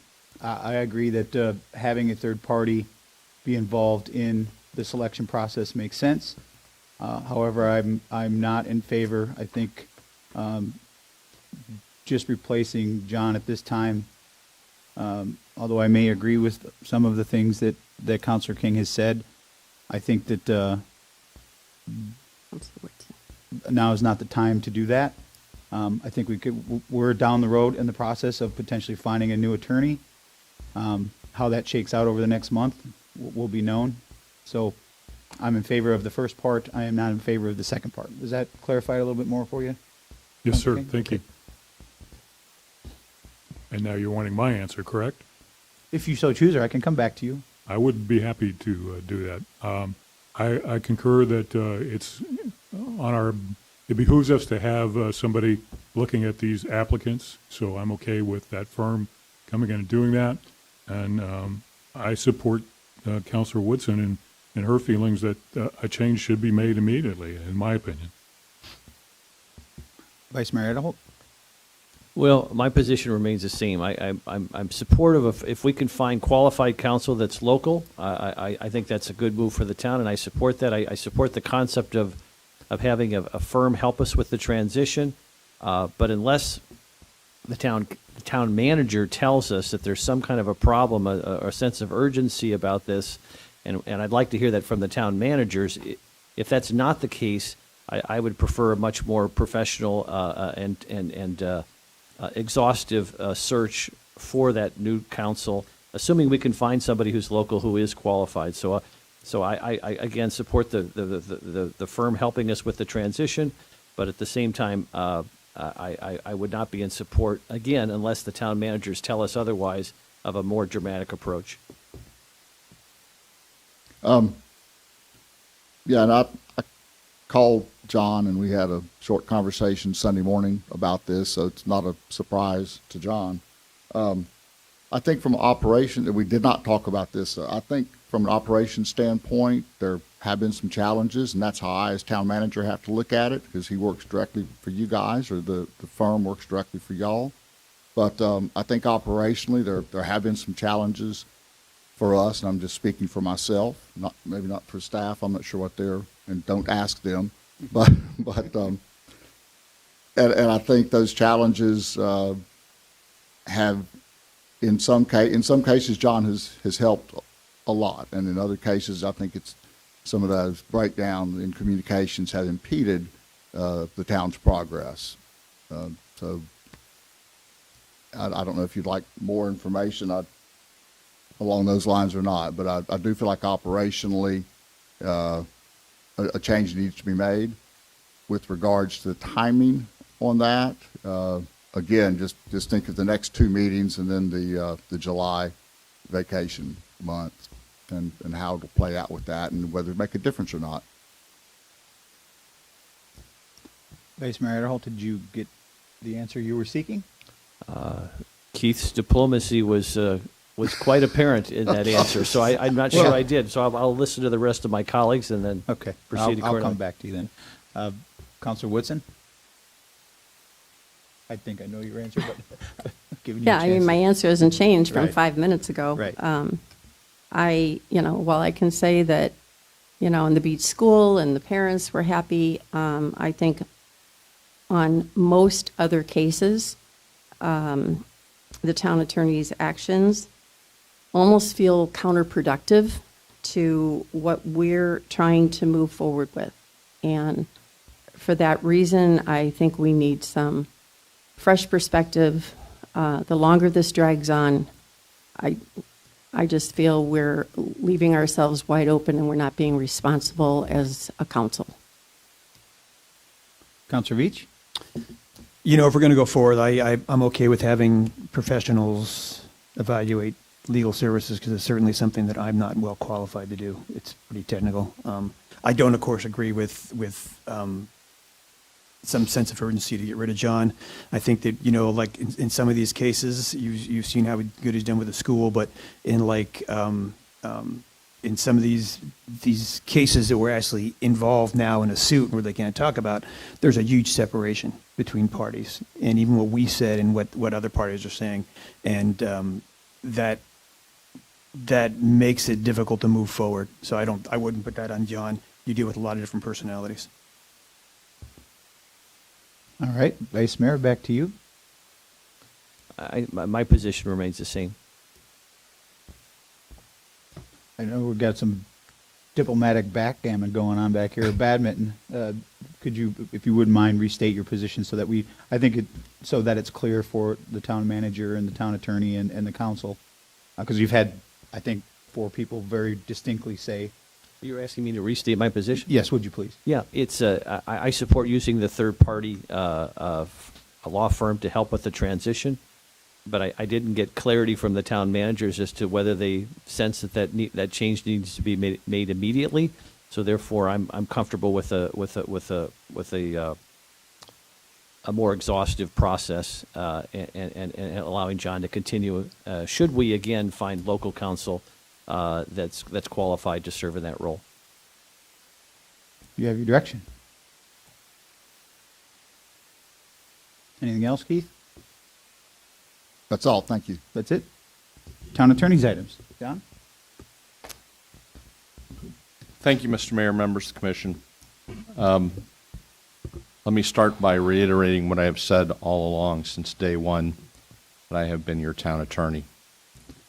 I work at the pleasure of the majority of the commission, the council. If at any point in time a majority of the council does not want me to serve as your town attorney, let me know. And we can all move on. In that regard, I'm just going to ask straightforward. There is an RFP, RFQ process of that is out there. I don't want to unnecessarily spend time and energy in asking my firm to respond to that RFQ if there's 3 who aren't going to consider it. I can count. I already know that there's 2 who won't. So if there's a 3rd who doesn't want to consider the RFQ, we'll forego that process and move on. With that said, as it relates to the town attorney's items, I have received an email while this discussion was going on that the scheduled mediation in Mr. Prasad's federal case has been rescheduled to the month of June at the request of the mediator. That is going to be June 12th at 2:30 p.m. It is certainly at the discretion of the council if you want to appoint one of your peers to attend that mediation on behalf of the council. It's not unprecedented. We have done that on some instances. I would also, in that regard, remind you, as well as Mr. Prasad, that I am not the attorney of record in that matter. That is an outside law firm that has been appointed by your insurance carrier that is carrying the water on that litigation. So when you all instruct me, you're really instructing outside counsel. They are the ones who control the case on your behalf. They attended the shade meeting that we had, and they are, as I understand it, in my communications with them, working on preparing a proposal consistent with your direction that will be sent to Mr. Prasad's attorney, my educated guess, within the next 24 to 48 hours. Certainly would have been presented during the course of today's mediation, as you all directed. With respect to the other litigation matter that Ms. Woodson in particular mentioned, I received a call during our break from the attorney representing Kia Stereo Shops, and we are waiting for a settlement proposal in writing from them, which one received I will present to you all to get your direction. So things are moving forward, maybe not as quickly as we all would like, but they are moving forward. As far as, last but not least, the issues that the town manager may have with workload and work response, I will sit down with the new manager to work through those issues, resolve them, continue to provide what I believe to be is an extremely high level of service at an extremely cost-effective price point for the town, as we have for the last 7 years, and don't anticipate an issue there. Again, if there's any issues with our service, the quality of it, the cost of it, I'm available 24/7. Nothing further. John, I have one question. Yes, sir. I had a couple, but you've answered some of them. So you said that it's June 12th at 2:30? Yes, for sir. That's the email I just received now, whether or not that changed, but I presume that that's a pretty hard and fast date if at the request of the mediator. I think it's important to have someone from council in that meeting. I'd certainly be willing to do it if my fellow members are okay with it, or if someone else feels that they are more passionate about doing it, then I'm okay with that too, but I'll volunteer should council agree that we should have someone at that mediation. I just want to applaud your volunteering because I know you've been through one of these before and it was long and not exactly a. Well, I did look at my schedule first. Does anyone have an objection to that? Consent to that. Okay. If you could just keep me abreast, John, as to Yes, if sir. that changes or not. I'm sorry, I apologize. One last item. The same is taking place as far as the forwarding of a settlement proposal to Mr. Jameson, because you all recall that was the other, on the same date that we had the shade meeting with regard to Mr. Prasad's litigation. We also had that shade meeting with regard to Mr. Jameson's litigation. Again, we are represented by the League of Cities Outside Counsel. They are in the process of forwarding us, that settlement proposal to Mr. Jameson's attorney, and I'll continue to keep you posted. Okay, but we don't know what day that is yet, that mediation or that? No, there's no Just this pending proposal, mediation. just That's a just okay, settlement. that's right, Yes. Okay. Then the other question I had is I copied you on an email from a question concerning the route. Have you had a chance to respond to that email? Yeah, and I appreciate you bringing that a matter up, Mayor. I do intend on responding to that today, but I really do appreciate, because it was something that I meant to raise and got sidetracked. I want to remind you all, as well as the general public, I work for you, the town and the town council. Actually, under bar rules, ethical rules, as well as law, I can't give advice to members of the public to the extent that they ask for, or that they ask you all to see if I will answer a question about a procedural, substantive piece of litigation that we're involved in. So I'm very reluctant, and historically I have said I can't provide that information. It would be a breach of my ethical and fiduciary duty to the town to provide you with that, because you're asking for, in some respects, legal advice, or what is the posture.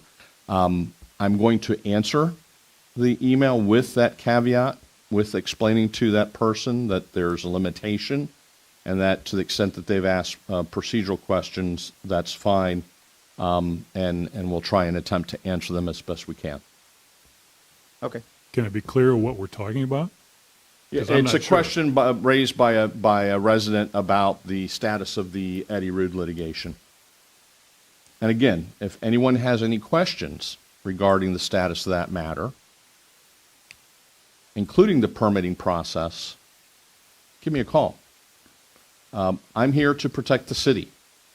I'm here to protect the town's interests at the end of the day. And that's my ethical and legal obligation. Take that very seriously. And if there's any questions regarding how I do that, I'm available 24/7. I think, John, what you're asking is I don't know if we can get into specifics or not, but essentially the question is the way that that John, our attorney, is moving forward with the litigation that has come against us from the Autobahn. Is that plan, or is that path legal, essentially? And I would certainly hope that our attorney would not be doing something illegal. I can assure you that that's not the case. As far as the issue of issuing a permit right now to move forward with the construction of the dune walker, it is on appeal.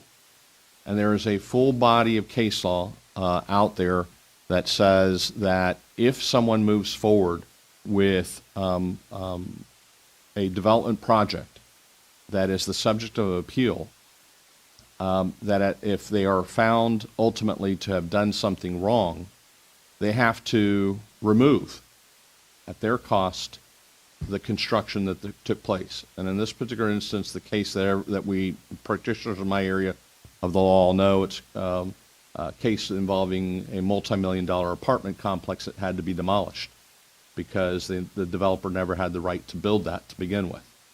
So what we have advised all the parties is that if a permit is requested, we would require a city drafted, town drafted indemnification agreement, so you all are not at risk for future litigation regarding the issuance of that permit. Because again, that's my responsibility. My ethical duty is to protect the town. Having brought up that letter, helped me understand, because what I'm hearing is that the town requested that, which you just stated, but that you had told staff that Rude and Kramer had to write that indemnification letter. No, sir. Then they did, and then the staff sent it back to you, and then there was a kind of a blow-up about that. I just No, want sir. to understand. I never informed staff that Mr. Rude should prepare that. If that's the case, there is absolutely a miscommunication. In no shape or form would I ever request that the person who's going to benefit from the indemnification would draft it. I had indicated that to Mr. Kramer previously, and Mr. Rude. Had conversations with their attorney. Opposing counsel has sent them a letter saying that if you proceed and we prevail, you're going to have to remove the dune walkover if you decide to move forward with building it before the appeal is over. If you all wish to direct me and staff to issue a building permit, I will prepare the indemnification agreement. If you want, I'll run it by you all before we send it out and ask Mr. Rude, send it to his attorney, because that's who I need to communicate with, is his attorney. He's represented by counsel. And if they agree, they'll execute it and we'll issue the building permit, if that's your direction. I mean, personally, I think that's in line with what we have asked to have done. We asked for the permit to be issued. We approve the permit. If we need that letter, I think we need to get the letter. And Council Woodson, I agree with what you just said, but since we've made that decision, things have changed. Circumstances have changed. We know that permit, they can't start construction until after turtle season. So I think our attorney has told us that there is a plethora of litigation out there directing us to not make that decision and to prevent further litigation. I would agree with him that there's no rush. They can't start for 6 months from now anyway. So I don't see the rush. I have not heard from the applicants personally that there's any expediency to getting that permit issued. But if it can prevent us from entering into another litigation, I'm certainly willing to listen to the legal advice. Anyone else? But doesn't that indemnification letter hold us harmless then, or not? It would, the way that I would draft it, which is different from what Mr. Rude has prepared, which I don't know if it was prepared by his attorneys or not, or even they are aware of it, is not only to hold us harmless, but to have Mr. Kramer and Mr. Rude make an affirmative statement that they release the town from any future claims and any future litigation regarding the need to remove it if the appeal against them were to be successful, and against the town as well. And that is the key component to any indemnification that I believe the town should require as a condition to issuing the building permit, is that, as you mentioned, Mayor, that it's not buying us additional litigation.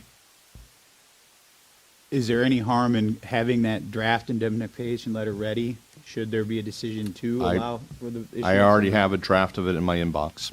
If you all direct me to complete it and to forward it to Mr.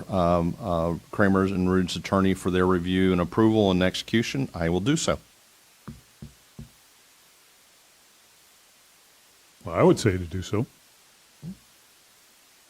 Vice Mayor, would you like to? key in on this? I know you're kind of sitting back. No, I'm just listening. I'm obviously in the minority on this, so I don't want to obstruct the will of the majority. Counselor Veach, would you like to weigh in on this at all? I'd like to obstruct the will of the majority in this case, but I understand, but I can count. I don't particularly see any rush. I think that this lawsuit that we're in with Audubon has more merit than the lawsuits we had before. And there's still, depending on how things go, there may be, the town council may want to consider changing our decision if this is going to get too sticky legally. But I can count. Well, I haven't really given my position on that one way or another, but I don't see any harm, although I don't see there's an immediate rush to have to get the permit out there because they can't start construction anyway. I don't see the harm in having a letter drafted and given to the applicants, should they choose to sign it or not. Does not necessarily mean that we can vote to move forward with getting the application in their hands. Is that a correct statement, John? Yes, sir. And then I'm okay with getting the letter drafted, getting it sent to the applicants to see if they are willing to sign whatever it is you put in that letter, and we can go from there. Okay. I have my direction. I will do so. Anything else, John? No, sir. Anything else for John? All right. Council member items and report. Counselor Veach? I don't really have anything this time, thanks. Counselor Woodson? Nothing more. Vice Mayor Adderholt? Everything I have has been covered. Thank you. Counselor King? Well, it looks like I'm on the agenda, so. Oh, yeah, that's true. Right. But before we get to that, I guess I would just ask, I know a member has asked of the audit committee to meet. I'm supposed to be the liaison to that committee. I'd like us to look at getting that scheduled as soon as we can. So not just necessarily that one, but maybe all of them. I know Public Safety Committee is looking at trying to get up and running as well. And are you having these, not sorry, I mean to interrupt your time, but are you trying to get these scheduled at the Mound House? Is that where some of these committees are going to start to have their? I think that's the proper place to do it since this is such a big room, and I would imagine that's a smaller group. I don't know yet, but that would be what I would recommend if Okay. you concur. And I would like to minimize the strain we're putting on the hospitality here with the good people at Diamond Head.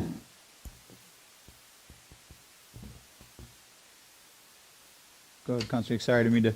But If you don't, how do you want to handle this? we'll go. Well, we'll go to the. How about you fill us in a little bit? I'm aware of the details. I brought it up originally, but if you want to just kind of fill in the rest of the council members on what exactly this council member item A, Southwest Florida League of Cities voting member exactly is. Well, it's, you had brought it forward, requesting, I think, somebody look at running for secretary of this organization, then finding out we don't have a member in there currently. So it's to point me to that vacant position, and then there's a meeting that they're having on Thursday. I've already declared that I would like to be a candidate for secretary. I don't know if there are any others already doing that. So I'll declare then. Others, if they choose to, will do it that day as well, and then there'll be a vote in July. Okay. Is that cleared up for you? Or? Yep, I'm certainly in favor of you stepping up to the plate and becoming that voting member on behalf of Fort Myers Beach. Now, with an appointment like this, we need a motion? I believe so. I will make a motion to appoint Counselor King to the Southwest Florida League of Cities Board of Directors. Second. Any discussion? We got a motion and a second. All those in favor signify by saying aye. Aye. Opposed? Hearing none. Motion carries unanimously. Anything else, Counselor King? That's it. Thank you. And I have nothing. We've pretty much covered it all. With that, I'll seek a motion for adjournment. Move to adjourn. Got a motion Second. and a second. All those in favor? Aye. Aye. Opposed? Hearing none. We are adjourned at 11:41. Be interesting to see if there's any competition for the